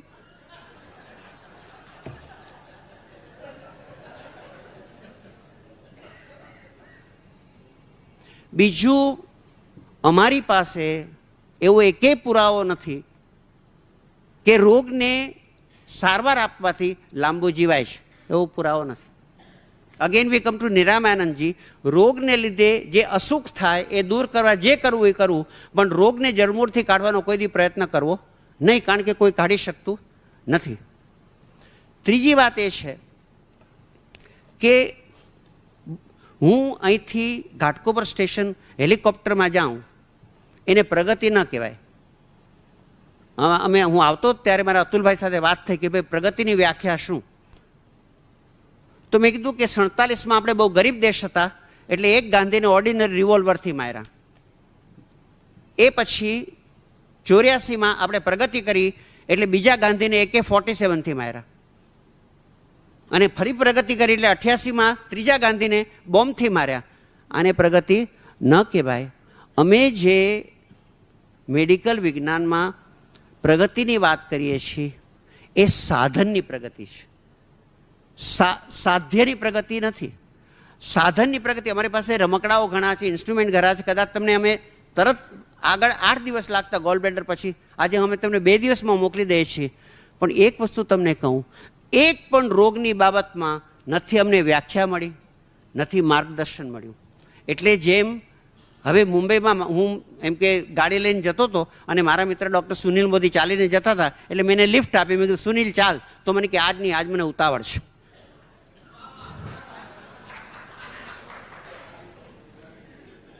એટલે જે મુંબઈમાં સાયકલ પાર્ક કરવાની જગ્યા નહોતી એમાં ટાટા સફારી મૂકવી, આ કયા ભેજાએ ટાટા સફારી ને હીરો હોન્ડા ને પેલી CLO મૂકી એ મારે પૂછવું પડશે, સમજ્યા? એટલે મેડિકલ વિજ્ઞાન પાસે સોફિસ્ટિકેશન છે, ભવ્યતા છે, એર કન્ડિશન દરિયાને કિનારે કે જ્યાં સતત પવન વાય છે ત્યાં એર કન્ડિશનનો માચડો બાંધીને હોસ્પિટલ છે. ઇંગ્લેન્ડ, અમેરિકા, અહીંયા ક્યાંય પ્રગતિ થઈ એવું અમને દેખાતું નથી. હું તમને કદાચ અપ્રગતિવાદી લાગતો હોઉં તો સેસિલ લીબની 2001ની ના ઓક્સફર્ડ ટેક્સ્ટ ઓફ મેડિસિનની 2000મી જે આવૃત્તિ છે એમાં સર ડેવિડ વેધરઓલે એનું આમુખ લખ્યું છે. એમાં એણે એટલું જ કીધું છે કે આધુનિક વિજ્ઞાને લોકોના એક્સપેક્ટેશન્સ કાંઈ સુધી લઈ ગયું છે without performing on the ground. આ એમની એક લેમેન્ટેશન છે. અને રોય પોર્ટર કરીને વેલકમ ફાઉન્ડેશનના હિસ્ટોરિયને એમ લખ્યું છે કે કદાચ અમારો મેડિકલ સાયન્સનો મોટો ગુનો એ કે અમે તમારા એક્સપેક્ટેશન્સ કાંઈ સુધી લઈ ગયા છે whereas we have fail to perform on the ground. એટલે મારે કોઈ ડૉક્ટર, કોઈ સંસ્થા સામે વિરોધ નથી, પણ જનસામાન્ય હું એટલું જ કહું કે રોગને મિત્ર રૂપે જોવો, રોગને બને ત્યાં સુધી સહન કરવો, ન છૂટકે સારવાર લેવી, ઓછામાં ઓછી સારવાર લેવી અને દવા કરતાં દેવમાં વિશ્વાસ વધુ રાખવો.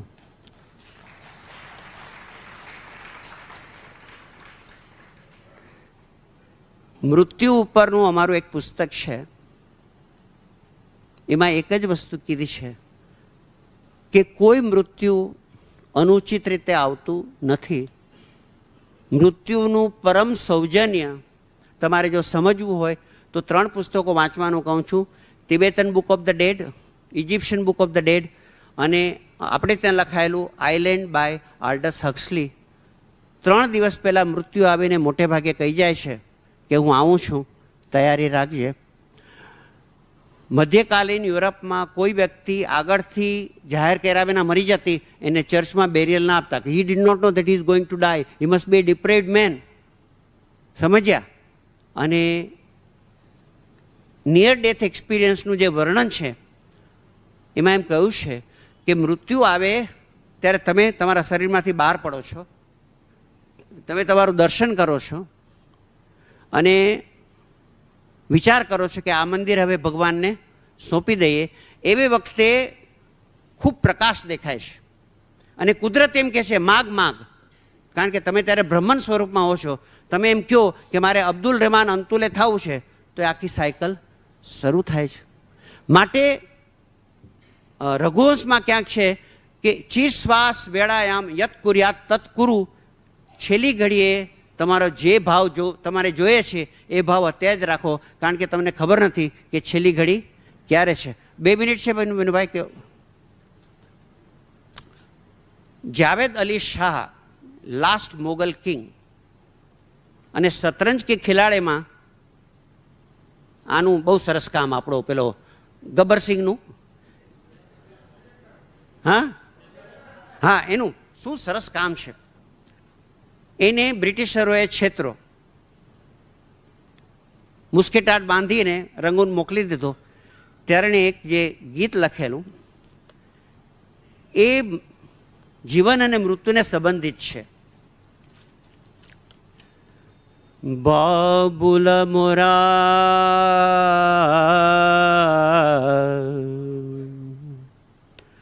નૈહર છૂટો હી જાય. I am dying. People have collected. They are preparing and I am just stepping out of my body. It is now called in English otoscopy. Mahesh established word છે otoscopy, કે તમે તમારા શરીરમાંથી બહાર નીકળી ખૂણામાં ઊભા રહો અને શરીરને જુઓ. ચાર કહારે મિલે મોરી ડોલિયા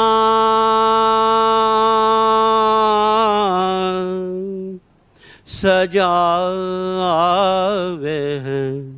મહેશ છે, વિનુભાઈ છે, પેલો આપણે ઠાઠી બાંધે ને એને પાલખી કે છે. ચાર કહારે મિલ મોરી મોરી ડોલિયા સજાવે. હવે મુરાપના બેગાના છૂટો જાય બાબુલા મોરા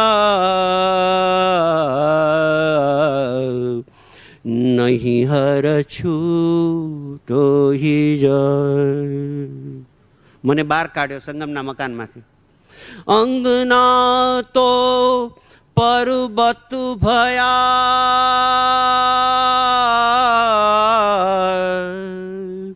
और ढेरी भई विदेश ले बाबुल घर आपनो आ शरीर आपी देश ले बाबुल घर आपनो मैं चली पिया के देश बाबुल मोरा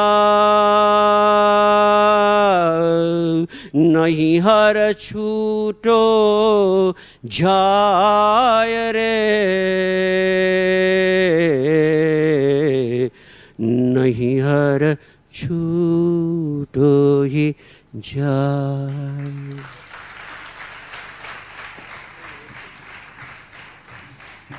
સૂરને સાંભળ્યા. આભાર માનતો નથી મલ્ટી ડાયમેન્શનલ મનુભાઈનો.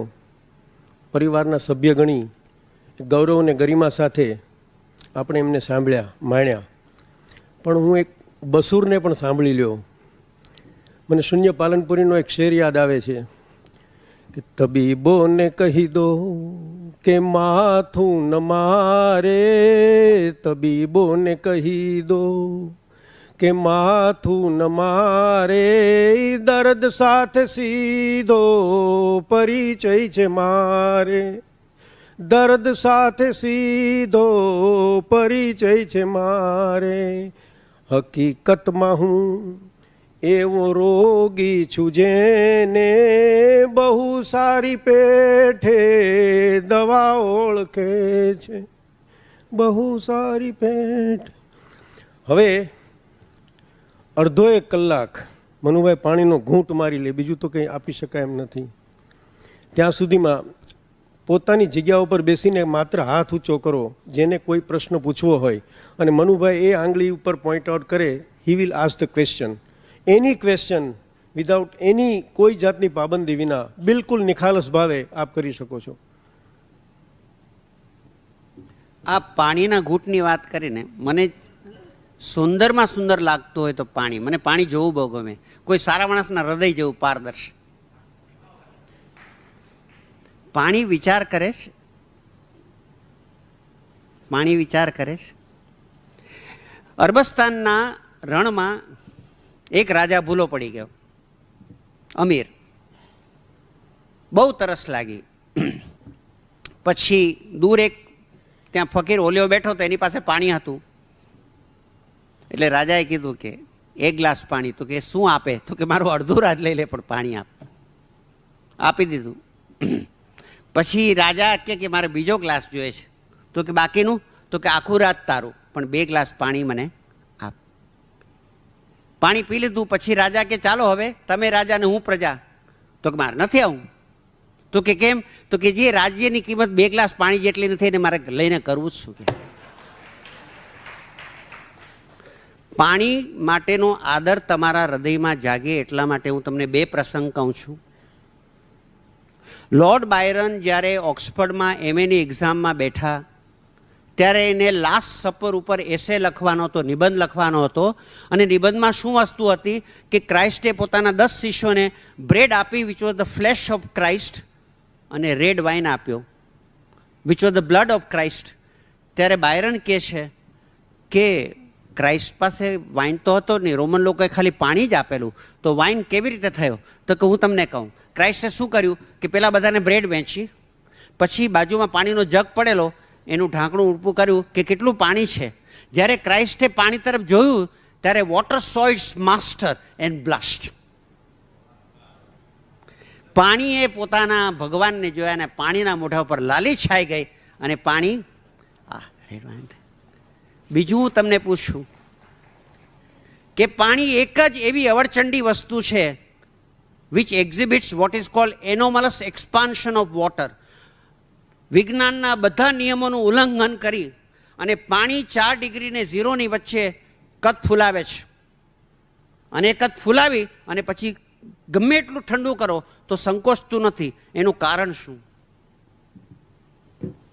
અમને તો આપણે ભણતા ત્યારે mister Mani would agree, anomalous expansion of water એટલે માણસની ટેટાઈ જુઓ એ કે water is behaving abnormally, anomalous expansion of water.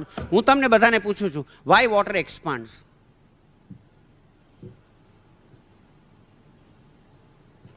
સાહેબ ભગવાને એમ કીધું પાણીને કે જો આ બધા તો વાતો કરે, પણ તું જો ભારે થઈ જઈશ અને ડૂબી જઈશ તો બધી માછલીઓ મરી જશે શિયાળામાં, માટે તારે તરવું જેથી કરીને નીચે માછલીઓ. Water thinks, I can tell you that. અને હું જ્યારે વાંચતો કે ભાઈ ભગવાન છે એ વજ્ર કરતાં પણ કઠોર છે અને ફૂલની પાંદડી કરતાં પણ મુલાયમ છે. એક દિવસ પહેલાં ભૈયાઓને મેં આમ બરફની લાદી ખેંચતા જોયા ત્યારે મને સમજાઈ ગયું. આ માનો કે બરફની લાદી છે તો એની આજુબાજુ તમને વરાળ દેખાશે, એ બરફનું રૂપાંતર છે. હું ઠંડુ કરીશ તો વરાળનો બરફ થશે, ગરમ કરીશ તો બરફની વરાળ થશે. બંને એક જ વસ્તુ છે, રાઈટ?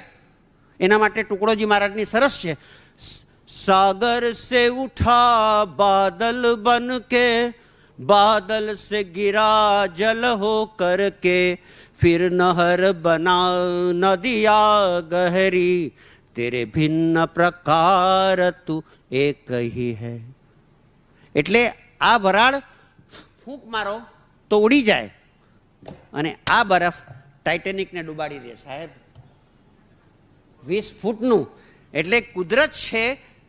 મૃત્યુનું મેં એટલા માટે કહ્યું, મૃત્યુને અશુભ કહેવું એ બરાબર નથી. મૃત્યુનો અનાદર બરાબર નથી. મૃત્યુની કરુણા સમજવી. એટલે આ વખતે જીએસ મેડિકલ કોલેજના નવા વર્ષમાં ડીનની પરવાનગીથી અમે થેનેટોલોજી એટલે મૃત્યુ વિશેનો એક નવો આખો એક સબ્જેક્ટ તૈયાર કરવાના છે. ચાલ હવે વિનુભાઈ, એની ક્વેશ્ચન?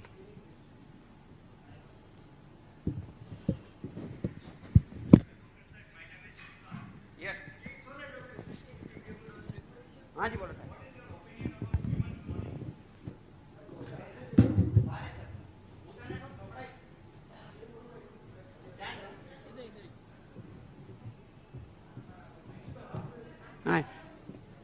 આ તૂત કોને કહેવાય?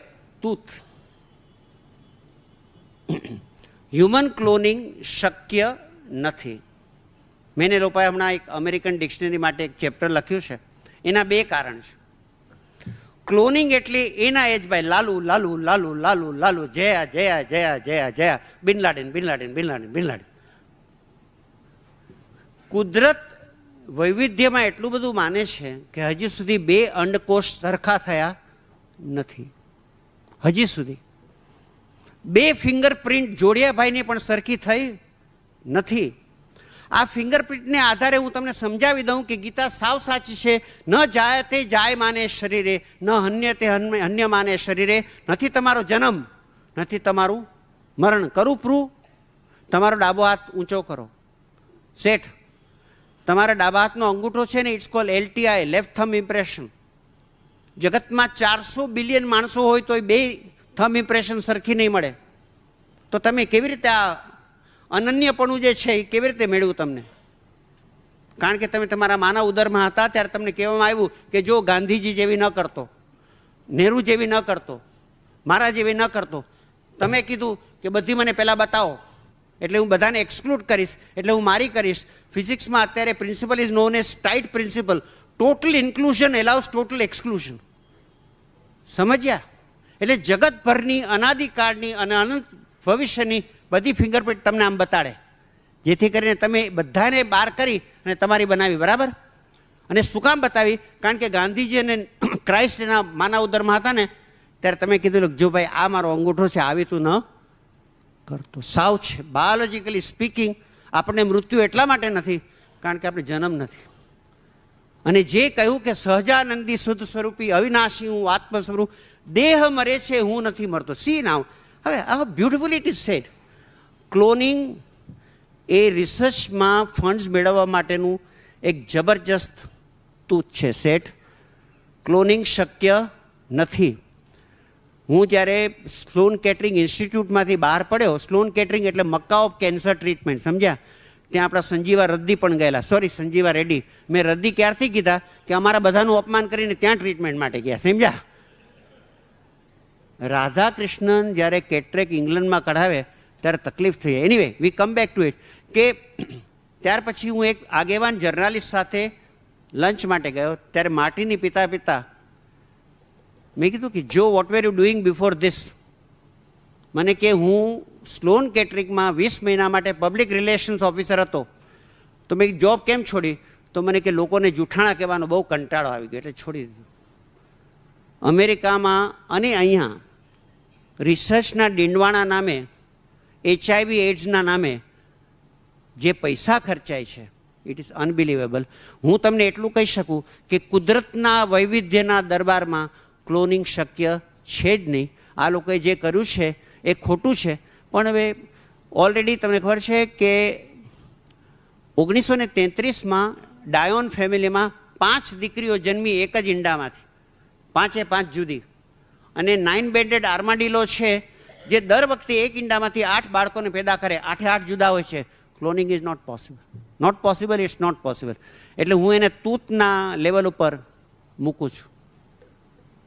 Yes sir.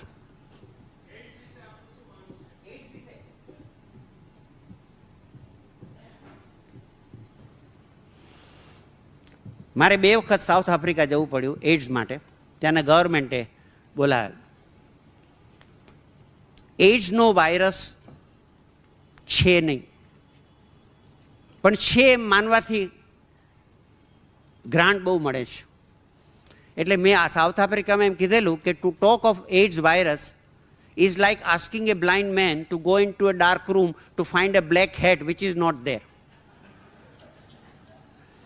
અને મારે એમ કહેવું પડેલું કે સાહેબ, દરેક સંભોગ માટે જો કોન્ડમ વાપરશો તો ધરતીનું શું થશે? આટલા બધા કોન્ડમને ડાયજેસ્ટ કરતી વખતે તમે તો કદાચ બચો કે ન બચો મને ખબર નથી.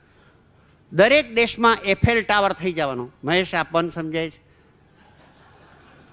દરેક શહેર. હું તમને એટલું કહું, HIV એ ડૉક્ટરોએ ઊભું કરેલું તૂત છે, વાયરસ, અને એડ્સ જેવું છે નહીં. અને છતાં પણ સાંભળી લો કે CDC એટલાન્ટા જ્યોર્જિયા એટલે અમેરિકાની ચેપી રોગો માટેની એપેક્સ બોડી છે.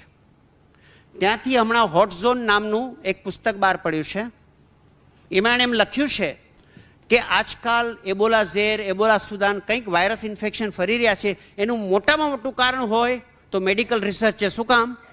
કે અમેરિકા અને એના બધા અનુયાયીઓએ ફિલિપાઇન્સ, આફ્રિકા અને હિન્દુસ્તાનના વાંદરાઓની વસ્તી હતી એના કરતાં 1 કરી નાખી. આ બધા વાયરસીસ એ વાંદરામાં નિરાંતે રહેતા હતા, હવે હ્યુમન વાંદરાની શોધમાં છે.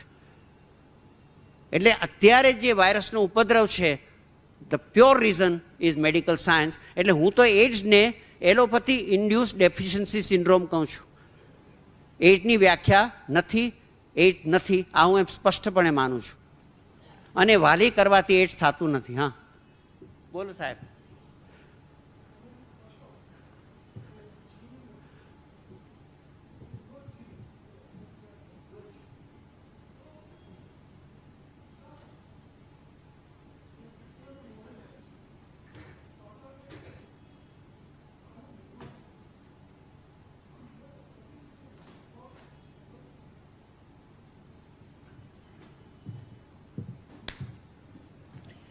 એક વર્જિના એબગાર કરીને અમેરિકાની પીડિયાટ્રિશિયન થઈ ગઈ. એ ટીવી શોઝમાં આવતી ને એને કોઈએ પૂછેલું કે what is the difference between heredity and environment? તો કે જો બચ્ચું બાપ જેવું લાગે તો હેરિડિટી, પણ જો નેબર જેવું લાગે તો. આપણે આના ઉપર આવીએ. જો તમે તમારા ફાધર જેવા લાગતા હો તો તમારા ફાધરે તમારા દાદા જેવા લાગવું જોઈએ, તમારા દાદાએ વડદાદા જેવું લાગવું જોઈએ. એનો અર્થ એ થયો કે તમે તમારા વડદાદા જેવા જ લાગવા જોઈએ. ફક્ત શું છે કે અમુક રેશિયલ ફીચર્સ હોય છે, અમુક ફેમિલિયલ ફીચર્સ છે. મોરલા અમે 9 ભાઈ બહેનો છીએ, અમે 9 વિશિષ્ટ છીએ. અને જોડિયા ભાઈ એટલે રામ ઓર શ્યામ, સીતા ઓર ગીતા. આપણે જે હિન્દુસ્તાનના પિક્ચરો છે ને, સીતા ઓર ગીતા, રામ ઓર શ્યામ, એમાં વૈવિધ્યના પાસાઓ વધુ છે, સામ્યના ઓછા છે. એટલે જે મોરું છે, પણ એક વસ્તુ તમને કહું, આ મોરું છે એટલે જીન છે એ હું ન કહી શકું ને. See, gene is retrospective thinking. જનની ઉપરથી જીન આવ્યું છે, જનનેન્દ્રિય જનની ઉપરથી જીન આવ્યું છે. એટલે જીન એટલે જેને લીધે તમે પેદા થયા એ. હવે થયું છે શું કે સાહેબના લેફ્ટ થંબ ઇમ્પ્રેશનની મેં વાત કરી, આખું જગત તમારા લેફ્ટ થંબ ઇમ્પ્રેશનને ડિરેક્ટ કરે છે. એનો અર્થ એ થયો કે genes do not give orders, genes take orders. અને હું એમ કબૂલ કરું છું, માની લો કે તમારા મધરને લીધે તમારું મોઢું થયું કે ફાધરને લીધે થયું, પણ જીન શું છે એની અમને વ્યાખ્યા મળી નથી. માટે બીજું કંઈ હશે, પણ જીન આ લોકો જે રીતે કહે છે, અત્યારે હ્યુમન જીનોમ પ્રોજેક્ટ કર્યો તો એ લોકોએ કંઈક $3000 બિલિયન ખર્ચ્યા છે. થયું. અને અમેરિકાનો આ સ્વભાવ વાણિયા ફેરવી તોડ. હમણાં એ લોકોએ ડિક્લેર કર્યું કે human genome project is too crude, so we now need proteomics. એટલે હું એમ કહી શકું, હું ઇવન કબૂલ કરવા તૈયાર છું કે ભાઈ ગીતા સીતા જેવી લાગે ને સીતા રામ જેવા લાગે વગેરે, પણ જીનની વ્યાખ્યા નથી બોસ. હાઈ બ્લડ પ્રેશરની વ્યાખ્યા નથી. એટલે આ લોકો આંધળે બેરું કૂટાય એવું થયું છે.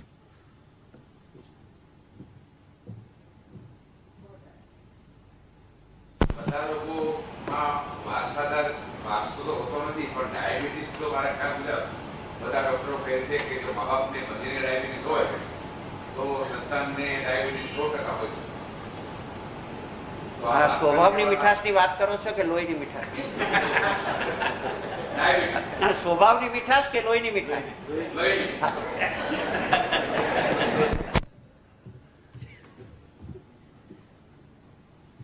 અમારી હાલત થોડી સહદેવ જોશી જેવી છે. આ ટેલિવોટ કેસાલી બહુ ખબર હોય ને પછી મોટે ભાગે ક્યાંય કોન્ફરન્સમાં એટલા માટે ન જોઈએ. નીલ નામના માણસે આખું જીવન ડાયાબિટીસનો વારસો શું છે એના ઉપર કાઢ્યું છે ને એનો નિર્ણય છે ડાયાબિટીસ ઇઝ એ જેનેટિસિસ્ટ નાઇટમેર. અમારી પાસે પ્રૂફ નથી. ડાક્ટરોને હું તમને એમ કહું, હું તમને એક પ્રશ્ન પૂછું કે જ્ઞાનને સ્તરે દર્દી ઊંચો કે ડૉક્ટર ઊંચો? લેટ મી આસ્ક યુ, જ્ઞાનને સ્તરે દર્દી ઊંચો કે ડૉક્ટર ઊંચો? સાહેબ, વિનુભાઈએ કેળું ખાધું છે પણ એને કેળા ઉપર કંઈ વાંચ્યું નથી. મેં કોઈ દી કેળું ખાધું નથી પણ કેળાનો કેવો સ્વાદ હોય એના ઉપર 20 પુસ્તક વાંચ્યા. તમે કોનો વિશ્વાસ કરશો કેળાના સ્વાદ બાબત? દર્દીને દર્દનો અનુભવ છે, ડાક્ટરને ખાલી માહિતી છે. અને એ માહિતી પણ કોઈક ધોળિયો આવીને કંઈક બોલી જાય તો બદલી કાઢશે. રામકૃષ્ણ મિશનના એક સાધુએ મને સરસ વાત કરેલી કે એક ભાઈને કંઈક રોગ થયેલો એટલે ડાક્ટર કહે આવતા 15 દિવસ પાણી નહીં પીતા. હવે પેલો તો 15 દિવસના રોજા કર્યા ને ખલાસ થઈ ગયો. પછી આવીને કે doctor I have not change at all, now drink 3 liters of water every day. તો કેમ ડાક્ટર હજી સુધી? તો કે we have change our ideas, we have made progress. મારે મારા દર્દીને કહેવું પડે તમારા દર્દ ઉપરની મોટામાં મોટી ઓથોરિટીને તમારે મળવું હોય તો you meet the person you meet in the mirror. કોઈ દિવસ જીવાણુને ધિક્કારવા નહીં. સમજ્યા? અને વેક્સિનેશનનું એવું છે, અમારી પાસે ખાસ કંઈ પ્રૂફ નથી, પણ એક વખત વેક્સિન બનાવે પછી એને વેચવા માટેના એ કિરીટ સોમૈયાની પણ મદદ લેવાનું. એટલે કિરીટ સોમૈયા એમ કહેશે કે hepatitis B I want to make, અમે Bombay free of hepatitis B. સાલું પીવાનું પાણી નથી અને you want to make Bombay free of hepatitis B. અમેરિકાનું એક મોટું દુઃખ હોય ને તો એમ કહેવાય કે વેપલો કરવા માટે ગમે એ કરવા તૈયાર. મારા સાઉથ આફ્રિકાનો એક મોટો અનુભવ એ કે અમેરિકનો હળહળતું જૂઠું બોલતા જરાય અચકાતા નથી. અને Saffola and American counterparts want to keep afloat the tooth કે અમૂલ બટર અને ઘી ખાવાથી તમને હાર્ટ એટેક આવે છે. વેક્સિનમાં મને વિશ્વાસ નથી. Yes sir.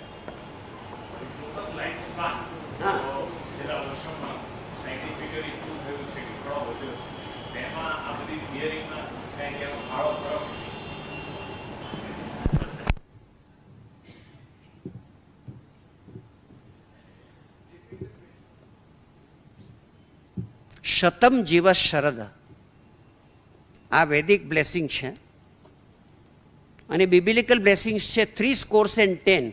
એનો અર્થ એ થયો કે ઘણા 2000 વર્ષો પહેલાં લોકો 100 વર્ષ જીવતા અને 70 વર્ષ પણ જીવતા. તમે જે કહો છો કે મેડિકલ વિજ્ઞાનને લીધે આપણે લાંબુ જીવીએ છીએ, એનું અમારી પાસે પ્રૂફ નથી. મહેશભાઈ જો કોર્ટમાં અપિયર થાય તો લોર્ડને કહેશે કે me lord, the claim may be all right, but we have no proof. અમારો જે માનવ એન્થ્રોપોલોજીનો અભ્યાસ છે એના 2 અવતરણ છે. છેલ્લા એટલે 1450થી માનવ વસ્તી વધી છે, 1450થી. સો ધી હ્યુમન પોપ્યુલેશનનો ગ્રાફ 1450થી આમ ઉપર ગયો છે. અને એ ગ્રાફના સ્લોપમાં એન્ટીબાયોટિક ડૉક્ટરો આવ્યા પછી કોઈ ફરક પડ્યો નથી. એક. બીજું એમ કહેવાય છે કે ઇઝરાયલમાં ડૉક્ટરો જ્યારે 3 મહિના રજા પર ગયા ત્યારે મોર્ટાલિટી ઓછામાં ઓછી હતી, ઇન્સિડેન્ટલી. ફર્ધર તમે જો ડૉક્ટર હો તો 5th edition of Raymond and Adams principles of neurology, page 521 જોજો. ત્યાં લખ્યું છે કે અનાદિકાળથી માનવના લાઈફ સ્પાનમાં હજી સુધી કોઈ ફરક પડ્યો નથી. કોઈ એમ કીધું ને કે પરણેલ માણસ લાંબુ જીવે, પરણેલ માણસ લાંબુ જીવે. એટલે ઇંગ્લિશમેને કીધું they don't live long but they feel that they had to live long. કે they don't live long but it seems longer. એટલે વિજ્ઞાનની હિસાબે પણ થયું શું સાહેબ કે સેમેલ્વિસ નામના માણસે ઓબ્સ્ટેટ્રિક્સ નોર્મલાઇઝ કરી, એટલે મા અને બાળકો બચી ગયા. પહેલાં શું થતું કે મા અને બાળકની ડેથ રેટ વોઝ હાઈ. એટલે થતું શું કે અમે જેને મેડિકલ ભાષામાં કોહોર્ટ કહીએ છીએ કે આ ક્ષણે જન્મેલા 100 બાળક લ્યો તો આ જન્મેલા 100 બાળકો 100 વર્ષે 0 થઈ જાય. This is called the pyramid. હવે આને લીધે શું થયું કે પિરામિડનો બેઝ વધી ગયો. પિરામિડનો બેઝ વધી ગયો એટલે સ્લોપ તો એ જ રહ્યો, પણ for every age you find more human being. Therefore you feel that because of medical science. પણ ઠરીને એપિડેમિયોલોજીસ્ટે કીધું છે એન્ટીબાયોટિક્સ, વેક્સિનેશન અને ડૉક્ટરને લીધે હ્યુમન લાઈફ સ્પેન જરા પણ વધ્યું નથી. અને 1976 New Journal of Medicine there is an article by John Fry, એમાં એમ લખ્યું છે કે માની લો કે કેન્સર ને હાર્ટ એટેક તદ્દન નાબૂદ થઈ જાય તો human life span will not increase by more than 6 months એમ કહે છે. No proof.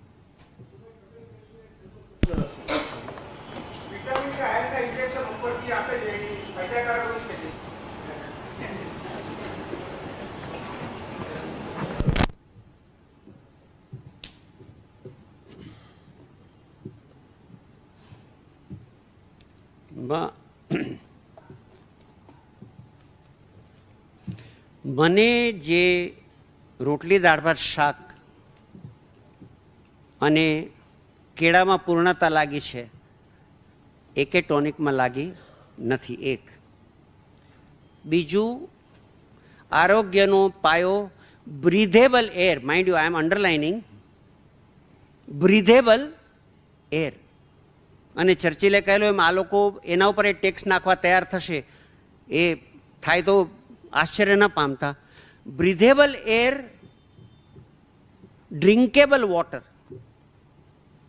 અત્યારના સંદર્ભમાં 1 લીટર પાણી અને 1 લીટર દૂધની લગભગ કિંમત સરખી છે. હું જ્યારે આ પાણી પીઉં છું ત્યારે એક ગુનો કરતો હોઉં છું. આ બાટલીને કુદરત ડાયજેસ્ટ કેવી રીતે કરશે?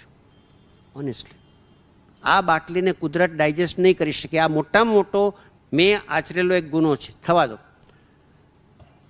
અને બ્રીધેબલ એર, ડ્રિંકેબલ વોટર અને affordable bread are the hallmark of health.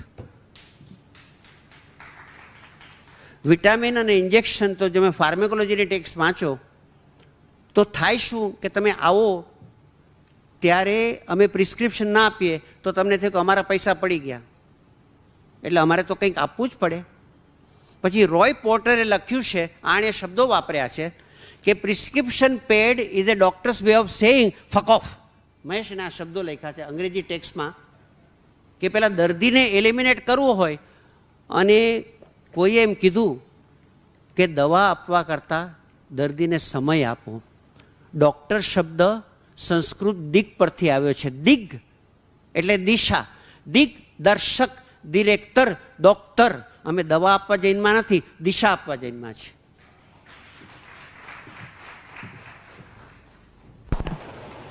બોલો સાહેબ. આપણા આખા રિસર્ચમાં યુરિન થેરપી વિશે કંઈ સમજ આપો.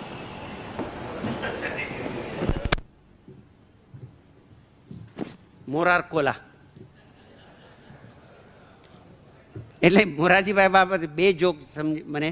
એની જ્યારે પાકિસ્તાને સાઇટેશન આપેલું ને ખબર છે, પાકિસ્તાન ઓનર્ડ મોરારજીભાઈ, મોરારજી મગનલાલ દેસાઈ એલિયાસ બિસ્મિલ્લા ખાન, ખબર છે? બિસ્મિલ્લા, અચ્છા જવા દો.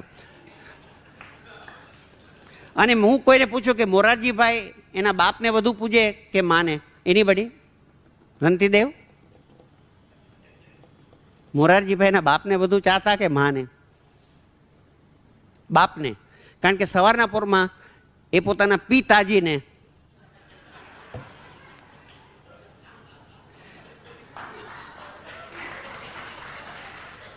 હવે આ યુરિન થેરાપી પર આવી. રાજકોટમાં મારે એક યુરિન થેરાપીનું કેન્દ્રનું ઉદ્ઘાટન કરવાનું થયું. સારું બને એટલે હું ત્યાં ગયો. મેં જો ભાઈ, એક વખત મારા પિતાશ્રીના ખરજવા માટે કોઈએ કીધું કે એનું 24 કલાકનું યુરિન ઉકાળીને કરો તો પછી સારું થઈ જાય. એ દિવસે જ્યારે અમારા ઘરમાં મારા ફાધરનું યુરિન ઉકળતું હતું ત્યારે બધા આમ ફરતા હતા. પછી મારી માએ કીધું ભાઈ મને તમારા ખરજવાનો વાંધો નથી પણ આ બંધ કરો. એટલે આ મેં ઉદ્ઘાટન કર્યું ત્યારે મેં 3 વસ્તુ કહી. એક કે ઓસ્ટરના કેવા સર વિલિયમ ઓસ્ટર એટલે મોડર્ન હિપોક્રેટિસ કે માણસ જાત એવી છે એમ કે કંઈક તો કરવું જ જોઈએ. See do you realize? કંઈક એમ તો કેમ બેસી રહેવાય, કંઈક તો કરવું જ જોઈએ. આ કંઈક તો કરવું જોઈએ, એમાં યુરિન થેરાપી આવે. કંઈક તો કરવું જોઈએ. બીજું સર્વલભ્ય, ત્રીજું નો ખર્ચા, અને ચોથું બહુ તો મોઢું બગાડે બાકી કે ગેરફાયદો ન કરે. બાકી યુરિન થેરાપીથી એવા શું થયું ખબર છે? તાતામાં એ લોકો કે અંગૂર ખાવ તો કેન્સર મટી જાય, પેશાબ પીઓ તો મટી જાય, છાંડ લગાડ તો મટી જાય. Tata had opened a centre of alternative therapies, then they had to close it down. કારણ કે કંઈ કામ નથી કરતું. Urine therapy is a good way of satisfying your self. Beyond that there is no proof watts ever.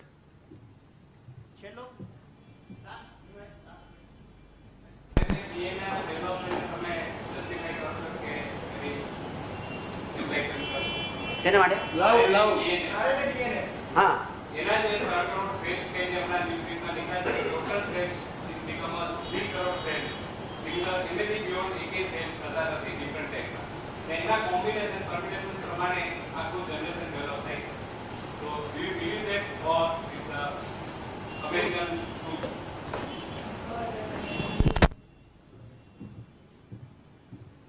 પહેલી વાત તો એક ડીએનએ માટેનો મારો આદર વ્યક્ત કરું છું.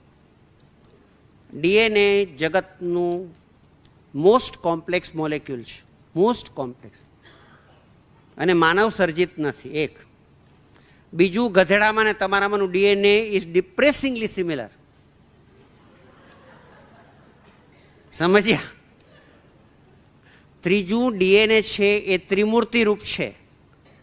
ડી ફોર ડેવલપમેન્ટ એટલે બ્રહ્મા, એન ફોર નર્ચર એટલે વિષ્ણુ, અને એ ફોર ઇન્હાલેશન એટલે શિવ. ત્રીજી વાત, તમારા શરીરનું ડીએનએ ત્રિકાળ જ્ઞાની છે. ત્રિકાળ જ્ઞાની છે. ઓકે, એને બધી જ ખબર છે. Beyond type and space it knows everything. એટલે તમે જ્યારે તમારી જાતને જુઓ કે સેલને જુઓ. મારે હમણાં એક ચર્ચા થઈ હતી કે ગુ પવિત્ર કે મંદિર પવિત્ર. આ એક્સક્યુઝ મેં બાળકો સાથે એક ચર્ચા કરેલી વિનુભાઈ. ગુ પવિત્ર કે મંદિર પવિત્ર? મંદિરમાં સોનું હોય, રૂપું હોય, માર્બલ હોય, ગ્રેનાઇટ હોય, પથ્થર હોય, હીરા હોય, પણ એકેયમાં જીવ નહીં, એકેયમાં જ્ઞાન નહીં. ગુ જ્ઞાનથી સભર. આખા જગત ઉપર ગુ છાવી દો તો પોપૈયાને કેળા થશે. આખા જગત ઉપર સોનું છાવી દો તો બધા ભૂખે મરી જાશો. ગુ ઇઝ મોર પવિત્ર ધેન મંદિર. સમજ્યા? 1 spoon of pus is more divine than all the temples of the world put together. I am telling you. અને જ્યારે મેં ક્રાઇસ્ટ અને મધર તેરેસાને એક સાવ ગંદા બાળકને જે આદરથી જોતા જોયા છે, they only know anything which is alive is more precious than anything else in the world. એટલું ચોક્કસ માનજો. DNA RNA ઉપર સાહેબ, DNA RNA are unfortunately like human atma, depressingly similar throughout bacteria, Buddha and you. એટલે એના ઉપરની અમારી કલ્પનાઓ ઘણી છે, પણ એના ઉપરનું સત્ય અમારી પાસે અત્યારે કોઈ જ નથી. I can only worship DNA. I can tell you really nothing. અને અમેરિકનો છે ને, ત્યાં to oil the wheels of research they have got to create a new idea every day. એ લોકોને બણગા ફૂંકવાની ટેવ છે. અત્યારે કંઈ પ્રૂફ નથી.